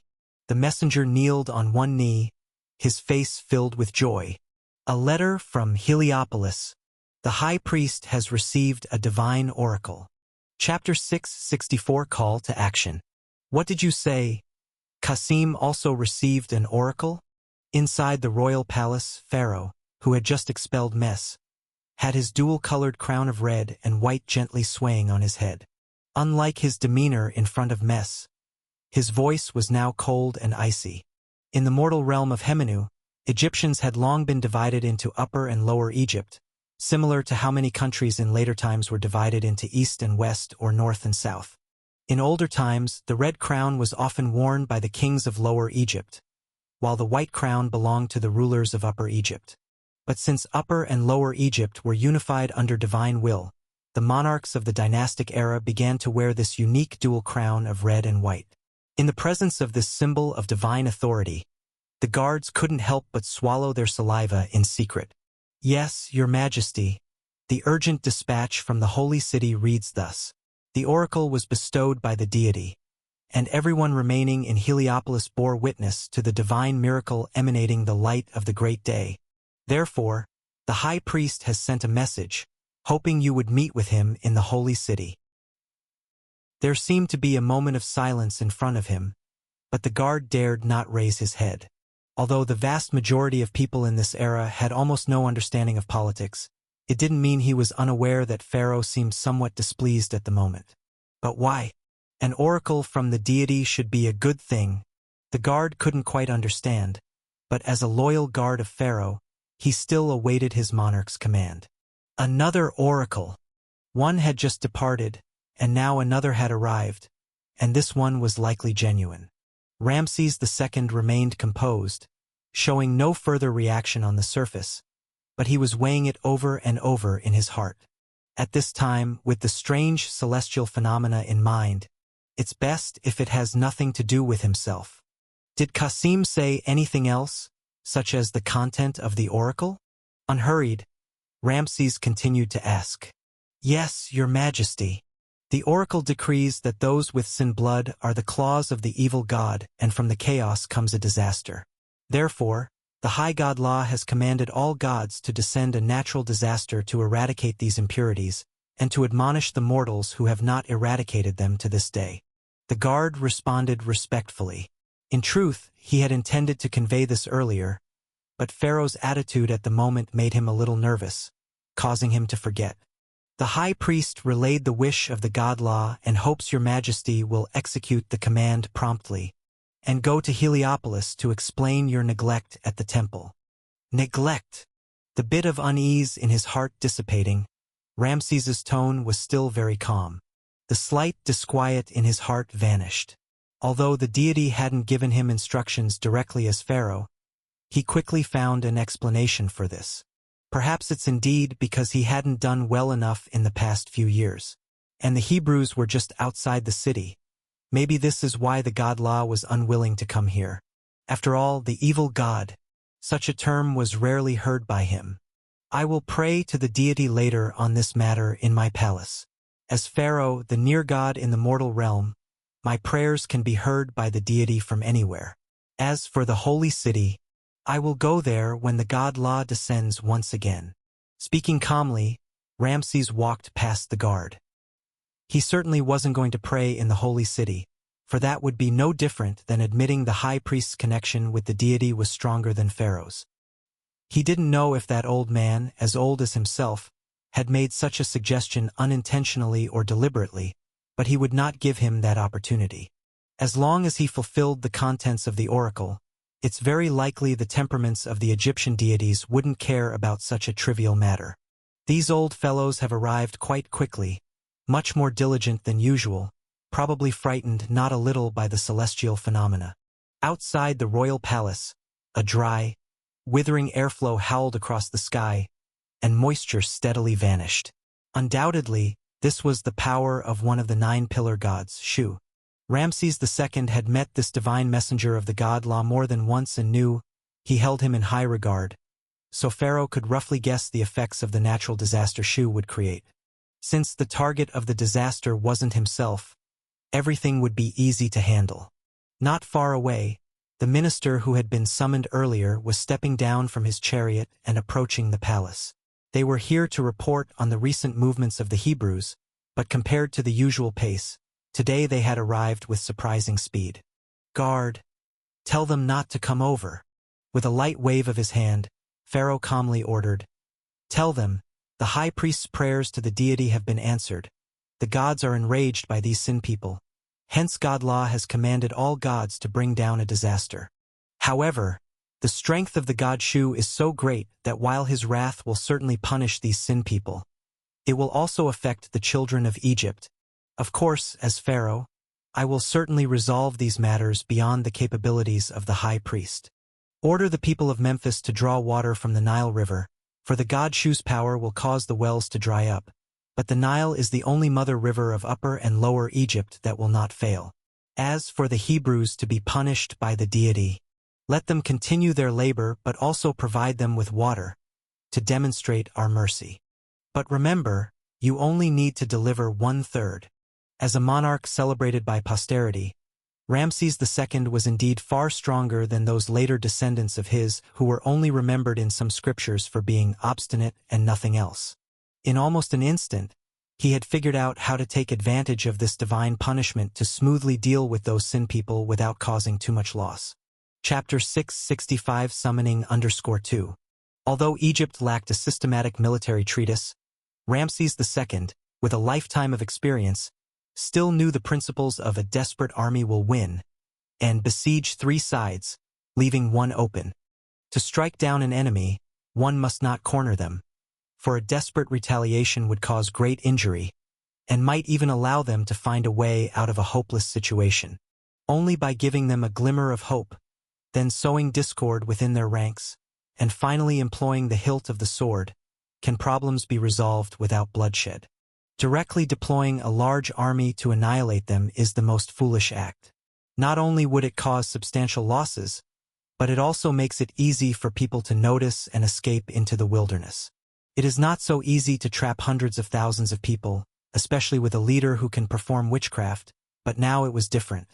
The merciful Pharaoh did not forget to bring relief to these sin people even amidst the natural disaster, and he provided sufficient resources. As for why only 1/3, who knows, maybe it was embezzled by the leaders of the Hebrews like the one just seen. Mess is a likely possibility. In any case, this has nothing to do with Pharaoh.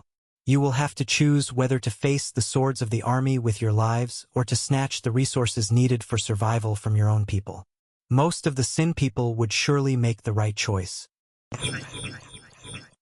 Pharaoh's command was smoothly transmitted, and the brief chaos in the city of Memphis under the natural disaster was easily contained.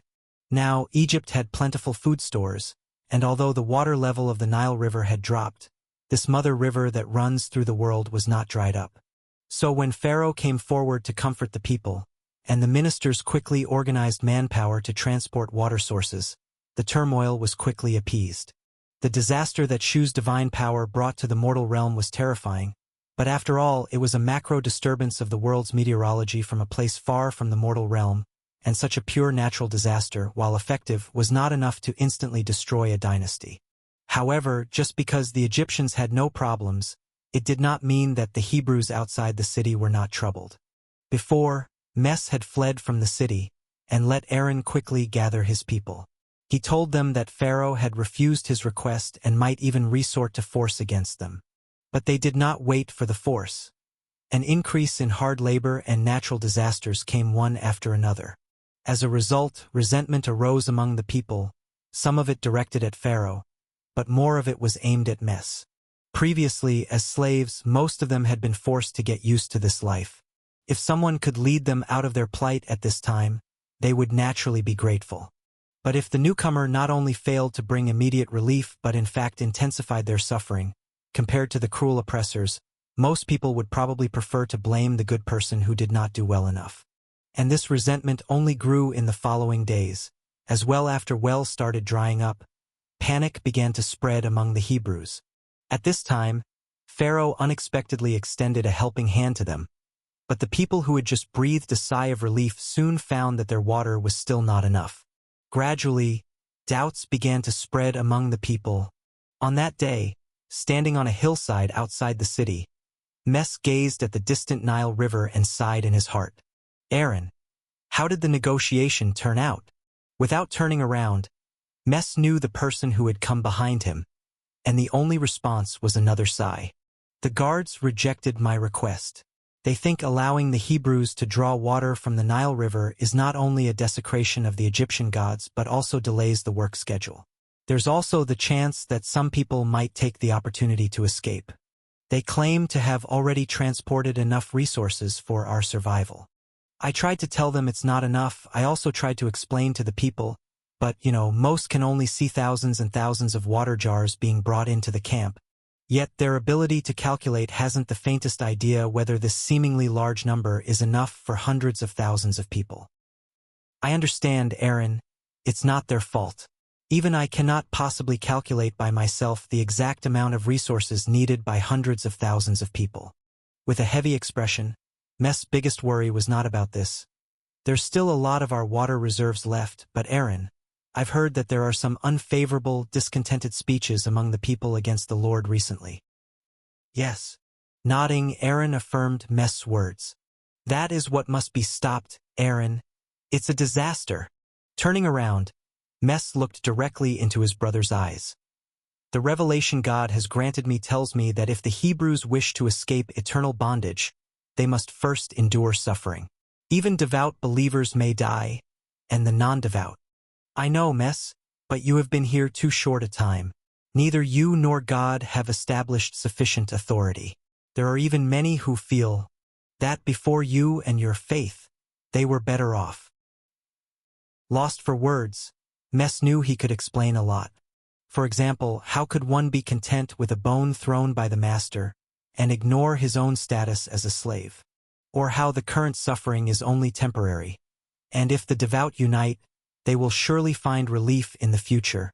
But Mes said nothing, because he knew that some words had meaning to those who had learned knowledge, who had seen the world, but they were meaningless to the vast majority of commoners. It isn't blasphemy.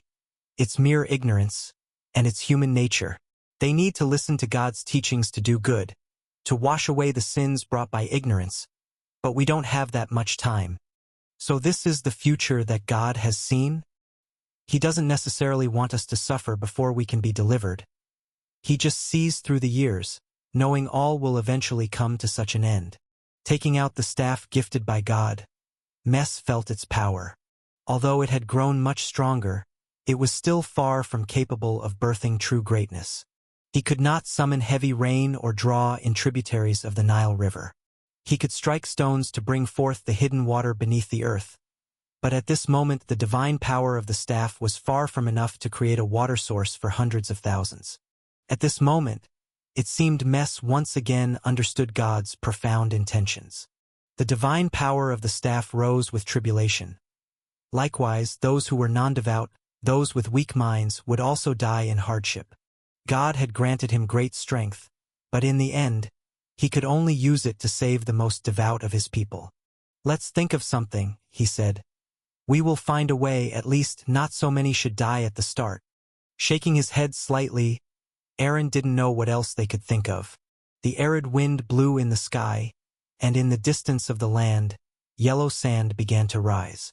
If this continued, perhaps a third of the most fertile land along the Nile River would turn to dust. What's that? With a tone of surprise and suspicion, Aaron suddenly pointed at a small tree nearby. As the natural calamities raged, the vegetation had long turned yellow and shed its leaves, but for some reason, there stood a vibrant green tree amidst the ruin. Clearly, they hadn't seen it when they climbed the hill earlier, and beneath that tree there was a figure too beautiful for the mortal realm. Come in. Under the Lord's summons, I shall guide you through this catastrophe." Seemingly sensing the gaze from afar, a smile touched the girl's face. She spoke softly, extending an invitation to Mess and his companion. When she said she had been summoned, it certainly wasn't false. For just a few days ago, when she had witnessed with her own eyes 9 pillars arising in the sky, and the great chessboard encompassing the mortal realm, she indeed had been summoned. As for the specific process, that was because as a former deity, she felt that gaze from beyond the firmament and the world, descending upon the mortal realm. Chapter 666 God Falls. The biggest difference between the Egyptian gods and the innate deities of chaos, even compared to the deities of the 9 realms, is that they can plunder authority from each other and can more easily die or be reborn. For the former, Law itself is the best proof, and for the latter, in the original myths, the god of storms, Seth, once killed his brother Osiris, the god of agriculture, by simply inflicting physical injury and then cut his body into pieces. But later, Isis resurrected him, without complicated processes. She simply pieced Osiris's body back together, then resurrected a deity from death. Such an easy reversal of a god's life and death is partly because the concept of resurrection and rebirth is very powerful in the world of Hemenu. Yet, from another perspective, this is also a manifestation of the god's inherent fragility. Compared to deities of other divine systems, the Egyptian gods do not have such a profound connection with their own authority, thus their essence is not as transcendent. In such cases, the cost of bringing a god to life or death naturally varies greatly. Of course, regardless, every appearance in any world ultimately reflects some aspect of that world's fundamental rules. The unique characteristics of the Hemenu gods are directly related to the chaos and fragmentation of the spiritual power of their world. Because in this world, whether it is humans or gods, even all living beings, their spirits are not unified. In mortal belief, the soul of all things is divided into 5 parts: the name of a life, the image painted on external objects, the heart capable of discernment and cognition, the Ba, symbolizing instincts and desires, and the Ka that protects life. The Egyptians believe that these 5 elements together constitute a complete soul, Ak. However, mortals' understanding is always superficial. They cannot see through the interaction behind spirit and flesh. In fact, in the eyes of a deity, as part of the material side, a life's heart symbolizes more the body's nourishment and gestation of the soul, and the name and image of a life do not hold as much significance to the soul as imagined. The actual parts that constitute the soul Ak are really Ka and Ba, and this is true not only for humans but also for deities. A god's Ba is the embodiment of their humanity and beastliness, as well as the proof of their own existence and the vessel for their divine power. The Egyptian gods often appear in the form of a human body with an animal head, which is actually an embodiment of their Ba, and they often separate their Ba from themselves, placing it onto the statues they have built in the mortal realm. The direct consequence is the animation of the statues, turning into the corresponding animal. For instance, La becomes an eagle, Thoth a baboon or a heron. As for a god's Ka, it is the soul that carries their authority. This part is also why gods can plunder godhood from each other and why deities can age and die. So as you see, Mess, the great prophet of the Hebrews, I have perceived the changes in the world from everything between heaven and earth, seen his supreme might and understood the greatness of his creation. Thus, I was called by him to come here to help you. At the other end of the grassy slope, under the lush greenery, Isis lightly cupped her cheek, speaking to the 2 mortals in front of her who could be killed with just a breath. And it seems that you indeed need my help. Relaxed in demeanor, since the gods entered the Sea of Origin a few years ago, Isis had indeed relaxed a lot. And having secretly observed Mess for a period, she didn't think that celestial deities were any sort of savage or mad beings. All these discoveries reassured her greatly. Now was the time for her to genuinely start doing something.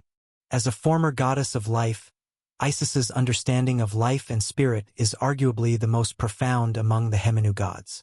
Even now, existing purely in the form of Ba, the divine power that once belonged to a deity still surged through her body. Having lost the Ka that carried authority, Isis only lost the means of regenerating divine power. Henceforth, her power will diminish with every use.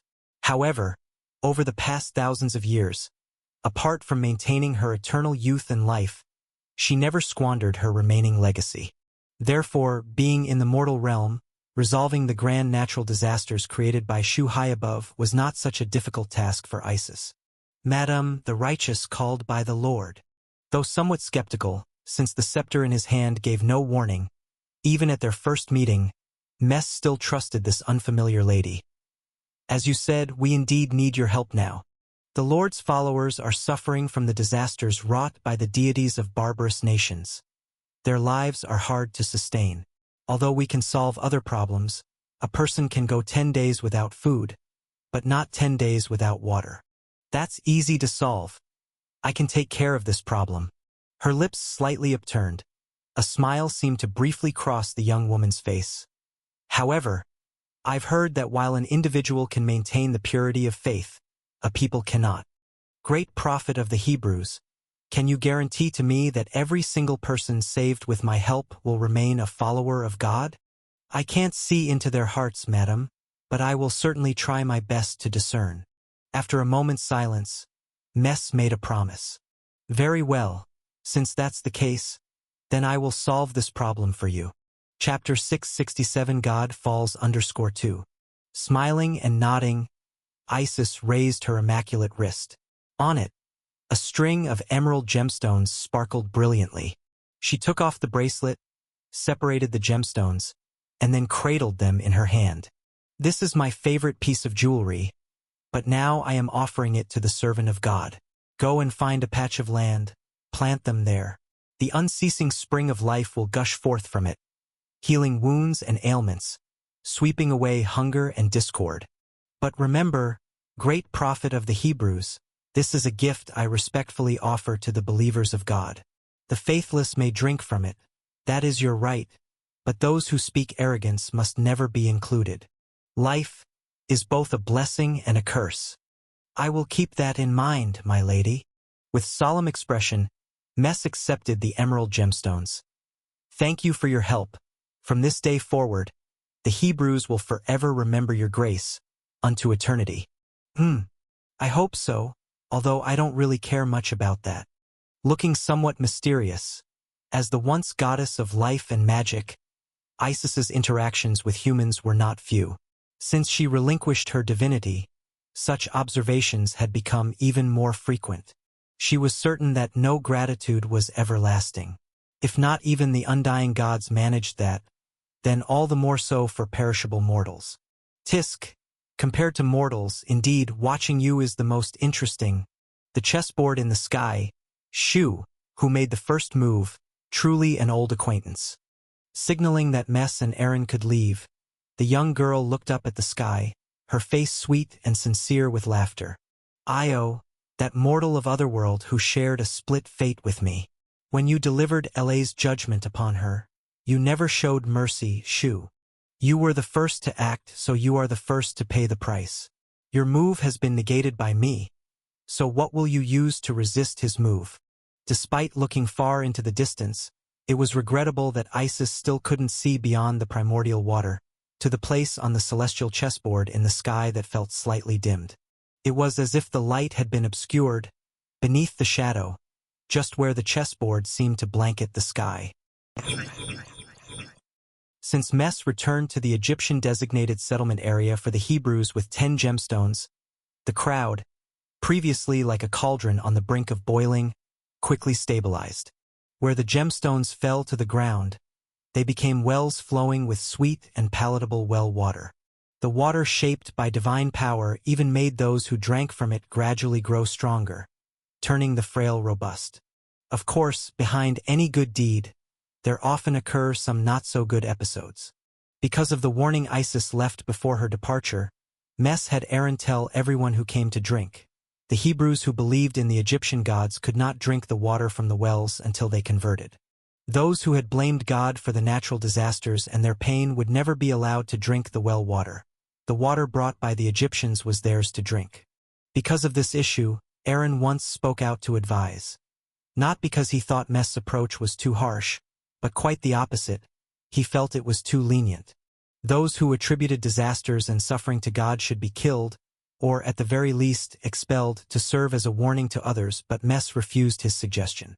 Aaron, their prior errors only stemmed from their ignorance. No parent would kill their children for making mistakes, rather than teaching them. Your thoughts are still too extreme. But I understand.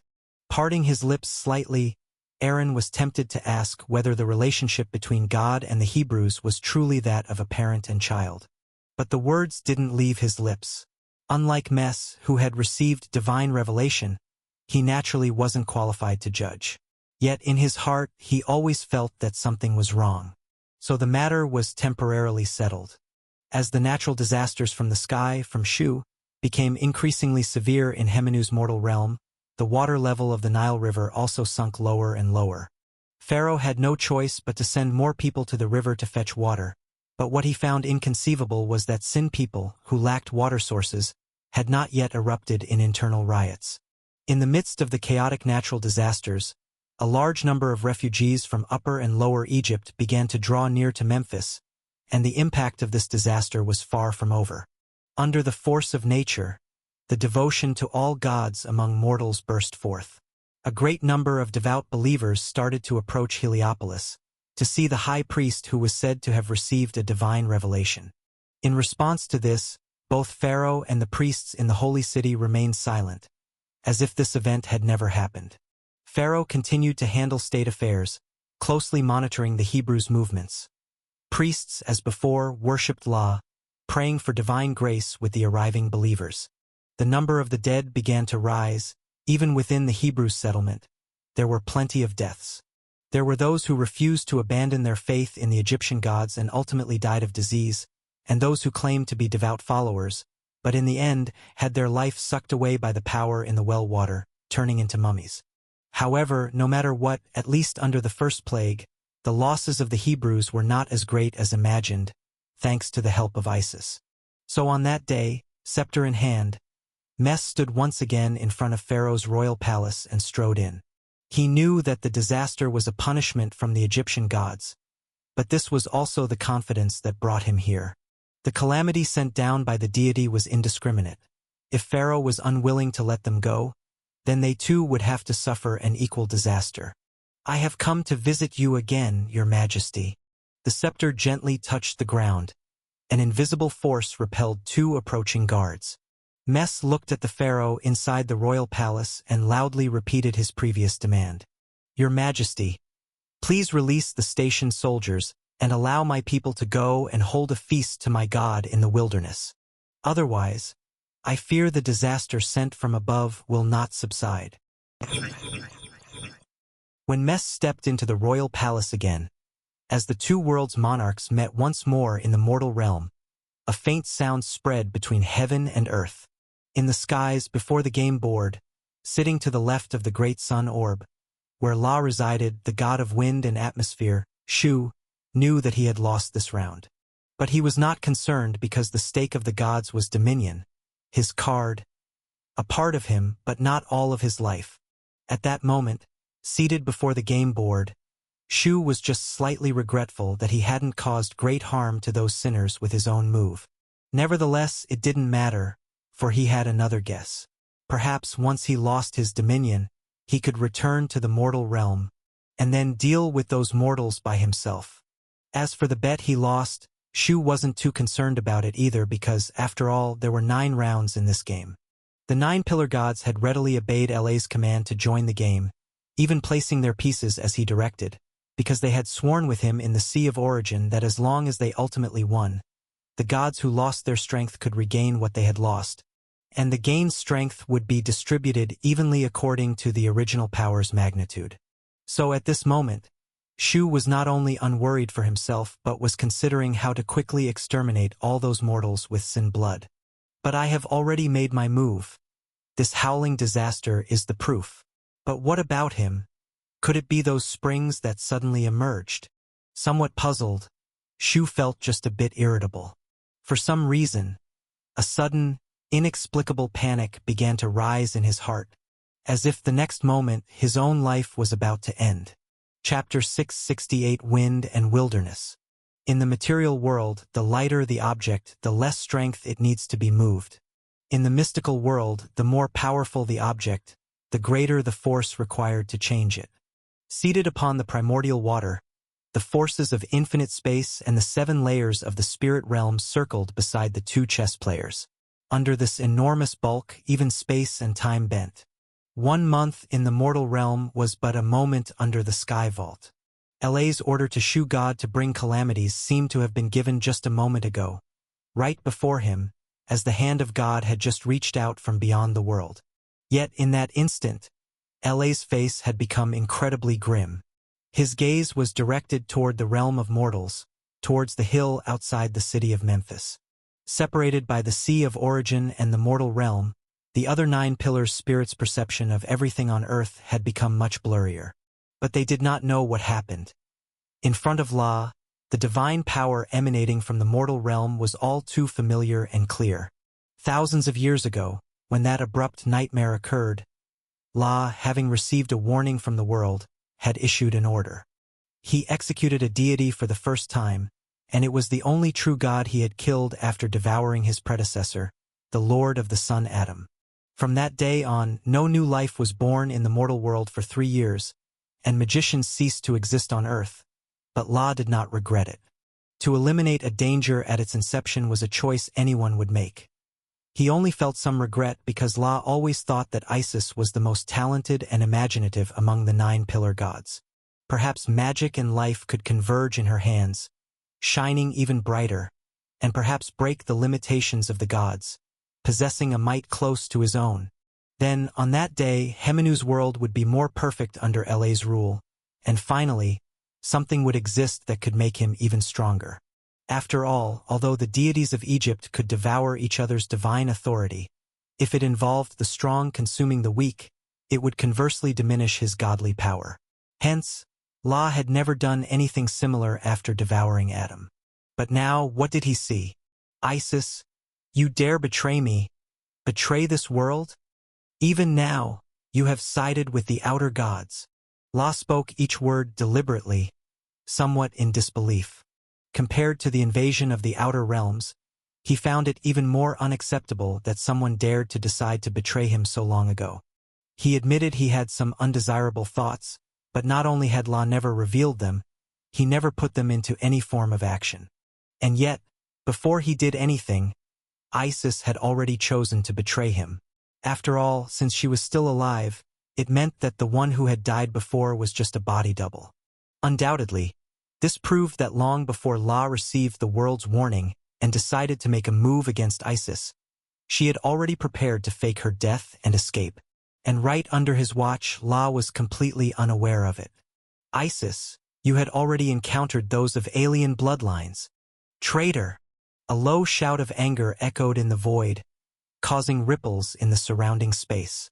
However, on the endless, silent surface of the water, there was no third presence to hear LA's furious outcry. Only from a far distance on the mortal world did Isis, seemingly sensing something, look up. She heard no sound, but in that moment, she smiled as if she had anticipated this. Not long ago, when she finally decided to intervene in this chess game, Isis had already prepared to be discovered. It was highly likely that her divine aura could not evade the Lord of the Sun, and perhaps her former colleagues were now raging at her in the heavens, angry at her betrayal. But honestly, Isis did not think she had done anything wrong. The outcome had proven that her choice was the correct one. When La found a destabilizing factor on someone, his first reaction was always to eliminate it. At that time, even if she had reported Io's existence to La, she did not have confidence to sever the fate between herself and him. When that time came, she would probably still inevitably face death. But as a deity, Isis did not want to sacrifice herself for LA's grand scheme and the world. What is the grand scheme? Who can survive to the end? Who is the strongest? That is the grand scheme, a concept of which Isis was only too aware. The struggle between La and his predecessor, the Lord of the Sun Adam, was just such an occasion. At the time of the transition of power of the sun, the chaotic serpent Apep, no longer restrained, had caused great damage to the world. But did La give up then? Certainly not, and thus Isis did the same. If she couldn't understand even that, she would probably have already become a casualty, the first sacrificial victim on the front line of the contention between two worlds. Traitor! It is Isis.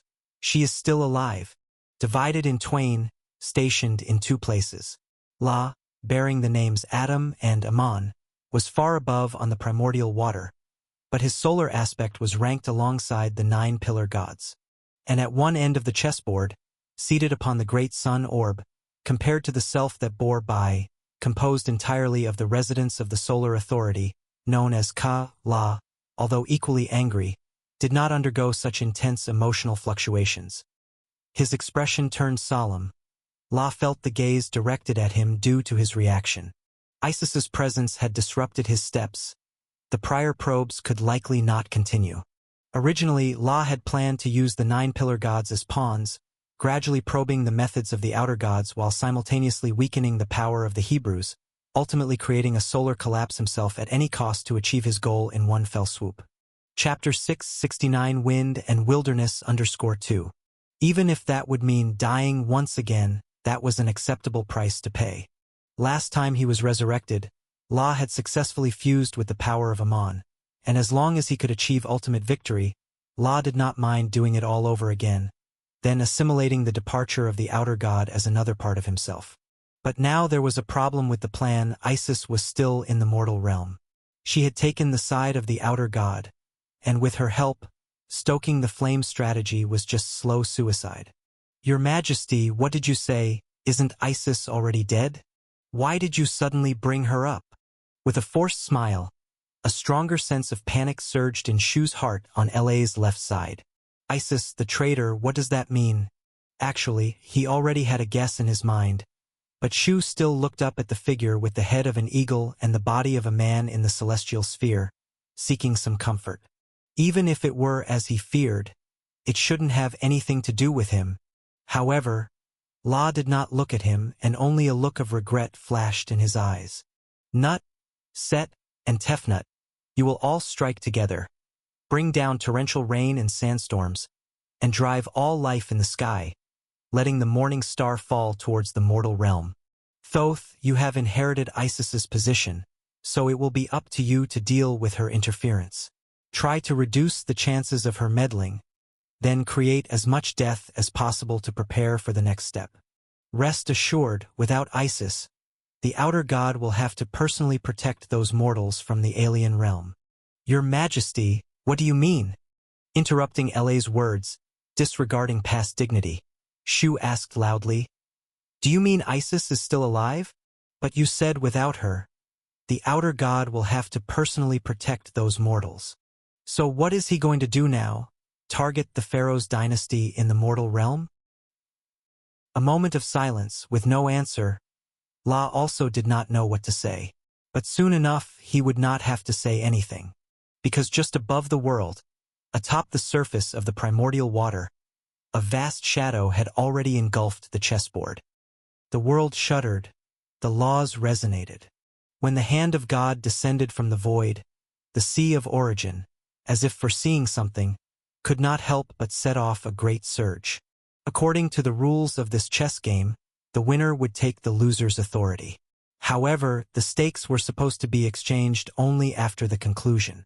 Even if Shu faced an early disadvantage, his divine authority should temporarily be used as a chip on the opponent's table, waiting for the moment of redemption. Yet the god did not want to wait for that day. As an outsider, his interference in the mortal realm could never compare to that of the indigenous deities of Hemenu. Thus, he abandoned the chance to meddle in the mortal realm and instead kept it in hand, using it to prematurely claim what should be his harvest. Whoosh! The primordial water enveloping the world parted before him, the shadow covering the world. Above Egypt, among the 9 floating pillars, the hand of God grasped the one filled with wind. No! La! You promised we would not die. What is happening? Finally realizing his fate, as if no longer holding any hope for luck, Shu screamed in madness. In the impression of the Egyptian gods, he was always an elegant and steady deity, often accompanying La, conveying his decrees. However, at this moment he looked much like the lowest of mortals. Just like a prisoner about to face death, desperate in his struggle, yet helplessly in vain. "Save me, La! Save me, you promised. Wait, I am willing to surrender. I am willing to be loyal to you. Spare me, spare me." Crack. A light sound, the breaking of the divine pillar, and the dissolution of the law. Under the rules constituted by the forces of both worlds, nothing could be changed. The origin of wind and atmosphere was extracted and fell into the palm of God. In an instant, the very foundation of Hemenu's world trembled slightly, as though a complete house had one of its walls removed. While it still stood, it no longer seemed as solid. Ah! Shu's Ka and Ba were extracted. The parts belonging to spirit were merged into one by the supreme authority. During this process, Hemenu's scattered and disordered essence of spirituality was analyzed, reassembled, sublimated, dissolved. As if enduring the agony of 1,000 cuts, the pain that reached the consciousness made him feel even death would be too kind a wish. But clearly, all this did not shift for the will of Shu. This erosion continued, until a certain moment, when his consciousness was on the brink of collapse, the pain gradually faded away. Shu knew that his life was coming to an end, opening his consciousness as if opening his eyes. He seemed to see a vast world with a 7-layer structure unfolding before him.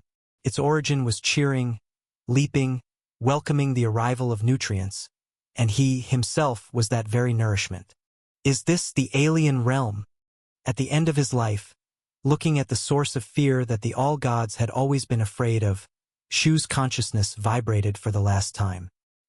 He looked back at where he had come from, but all he saw was the void. La, I curse you. You will end up just like me, watching yourself die, watching yourself become food for the outer gods. The voice gradually weakened until it finally dissipated. From this moment on, Shu's consciousness completely dissipated. The spirit realm, the 5th layer. Compared to 1,000 years ago, this once desolate place had already changed drastically. Divided into inner and outer, on the outside of the 5th layer of the spirit realm, countless tiny spaces, small as specks of stars yet vast as continents, adorned it. Belief and souls from the outer world flowed into this place continuously, transforming into the cornerstone that bolstered these realms. And among these specks, several giant planes made up of emotions shone like stars, attracting these scattered specks. The 7 Hills Paradise, gathering all manner of benevolent emotions and convictions, was the largest of them. Perhaps because it was the earliest to take shape, its existence was widely known in the mortal realm. The celestial clan came and went here, these once golden humanity beings traversing between many realms as they passed through life. It was even possible to see, with the passage of time, other forms of life beginning to emerge within the planes. Like the very nature of the planes themselves, they inherently possessed positive emotions, loving kindness and detesting evil. 7 Hills Paradise. How can such a place exist in this world? In a tiny glittering realm, a giant bear stood on the fringe, gazing into the distant void. As one who had just amassed enough faith and strength to reach this mysterious domain said to belong to the faith gods, the bear had been quite hopeful at first, but as soon as he arrived, he found himself at the edge of the 7 Hills Paradise. Then a baffling war broke out. The native beings reproached him for acquiring strength through blood sacrifices and confronted him with violence. The reason was laughable. If a beast like me doesn't feed on blood, then what would you have me eat? Besides, without the blood sacrifices, how would I gain the strength to break free from the limit of the totem spirits and come here? Unable to understand, fortunately, the native beings did not stray too far from that plane, so the bear had only to run a little before he was out of danger. He searched the void for a long time before finding this place, similar to 7 Hills Paradise, but recently formed, still very weak and devoid of life. The convictions gathered here were freer and more arbitrary, without the strong positive emotions. Thus, the bear happily named it the Wild Expanse. Depending on its existence, he could finally start weaving his own domain. And now, this shimmering, tiny realm was the fruit of the bear's labor. It looks like it'll be a while yet, but that's okay. I no longer have to worry about my lifespan. After a shake of the head, apart from being too desolate, the bear felt that everything else about this place was quite nice. There was no need to worry about being discovered by the Olympian gods, no need to face various dangers. Within one's own realm, one was an omnipotent entity, and that feeling was nothing short of wonderful. For a time, the bear even began to grow complacent. Boom! Suddenly awakened, the bear looked around, searching for the source of the disturbance. However, after looking around, it found nothing. The fifth layer of the spirit realm had no spatial or temporal boundaries, so the bear couldn't pinpoint the location of the problem. But this feeling seems to be coming from over there. After searching to no avail for a while, the bear eventually turned his gaze to another place, the center of this part of the world. That place was unapproachable, as if space and time stretched out endlessly. No matter how one tried to get closer, the result was always the same. In the bear's memory, it seemed empty, with only two huge worlds, one above the other, emanating positive and negative energy, slowly spiraling. Chapter 670 Inner Realm and Provisions. Whoosh! Space slightly distorted, and light and shadow coalesced and transformed. Just after a strange hum sounded, not long after, accompanied by a streak of silver light, a white wolf leaped out from within the nascent divine kingdom shaped by Bear Baylor. The hazy moonlight flickered on its body, and it seemed that the newcomer could not yet control its existence very well. But seeing this scene, a hint of envy couldn't help but flash through Baylor's eyes. White Wolf Josser, the wolf god, the god of twilight, whom some barbarian tribes worship, was also a rival and friend he had known for 1,000 years. 1,000 years ago, the two almost simultaneously obtained a treasured gift bestowed by the heavens, which they later learned to be named divinity, and from then on, they broke free from ignorance and gained wisdom.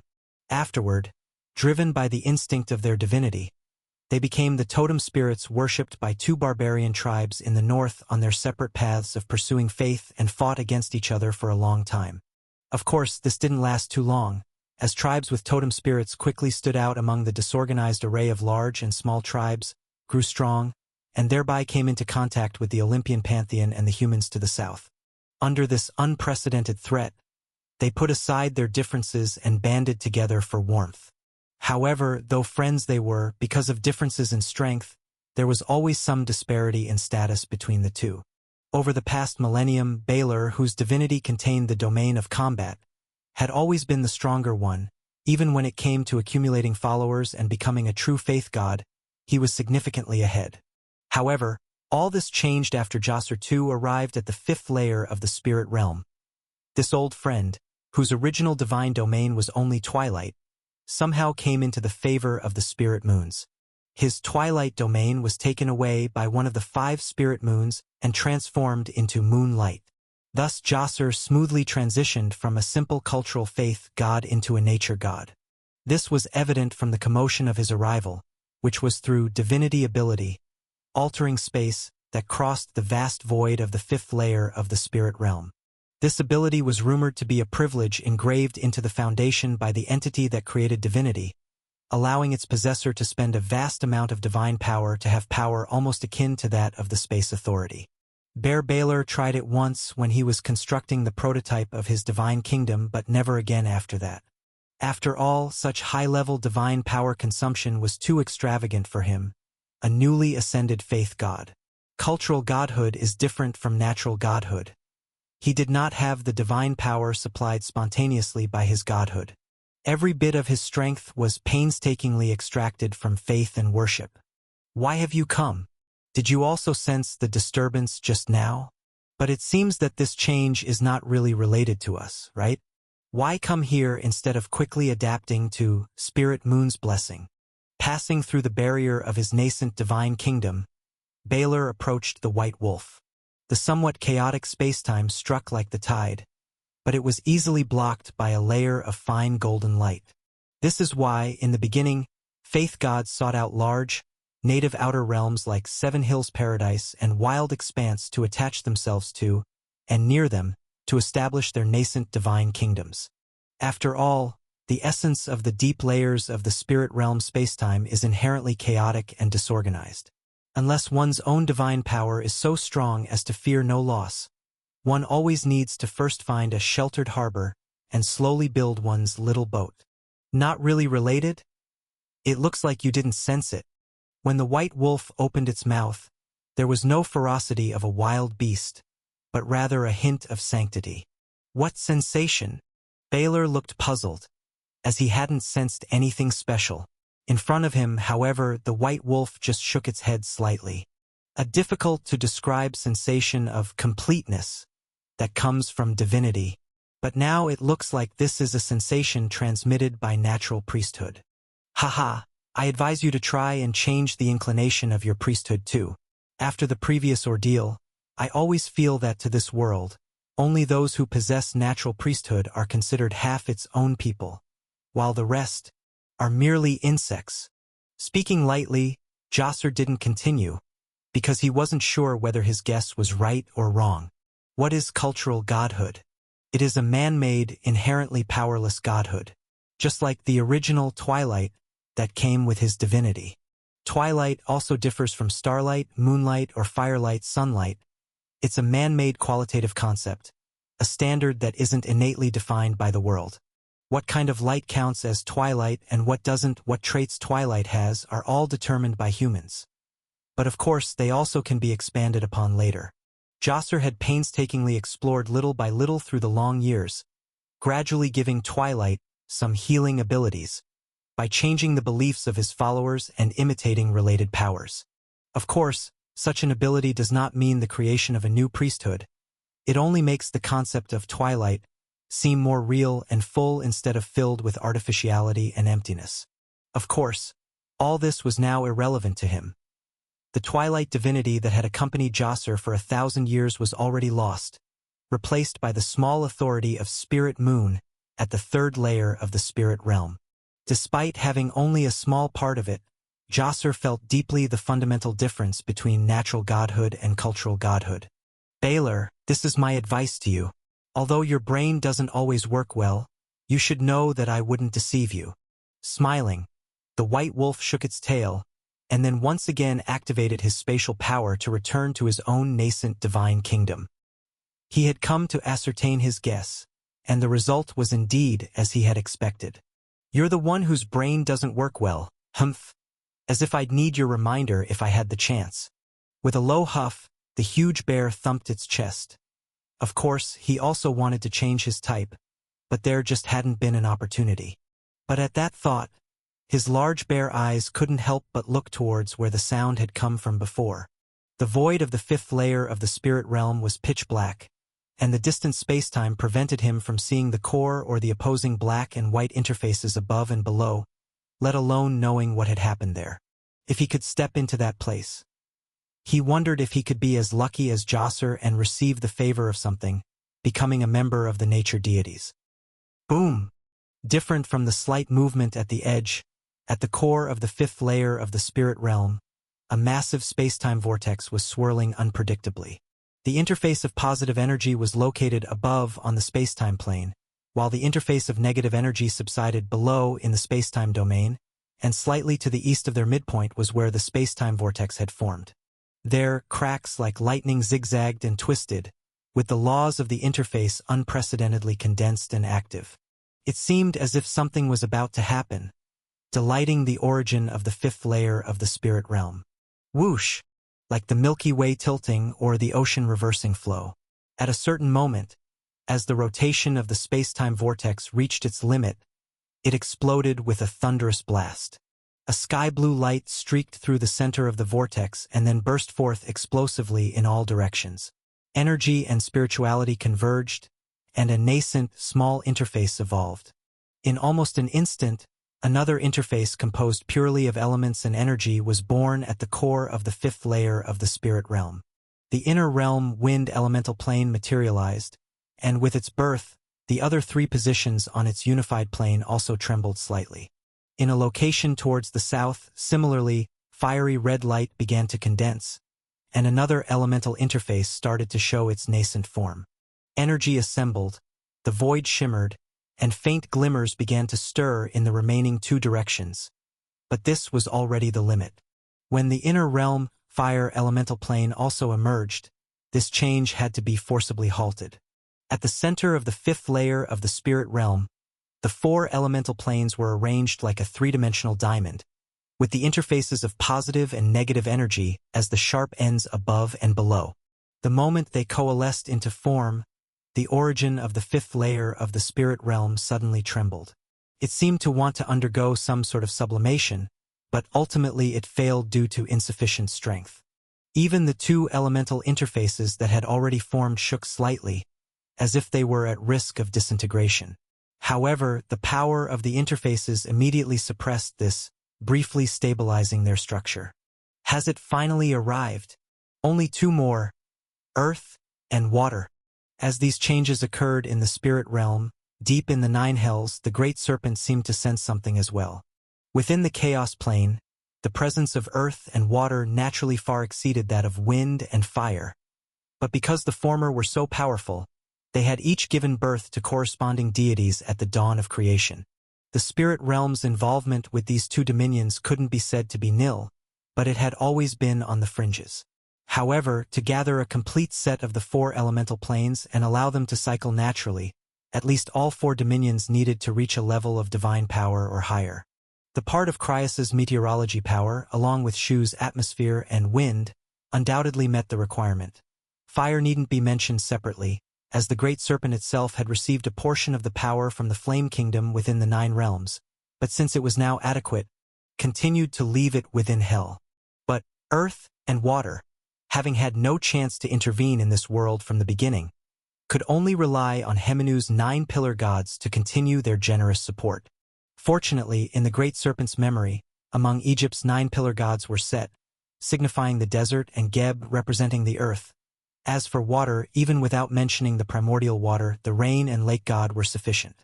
Although I'm not quite clear on what's happening there, the efficiency of divinity is indeed fast enough. But it's also a necessary affair.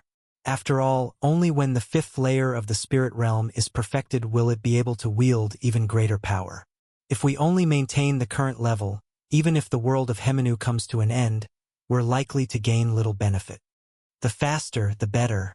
After earth, water, wind, and fire are perfected, not only is the power of samsara likely to grow stronger, but the fifth layer of the spirit realm itself might also undergo some kind of transformation.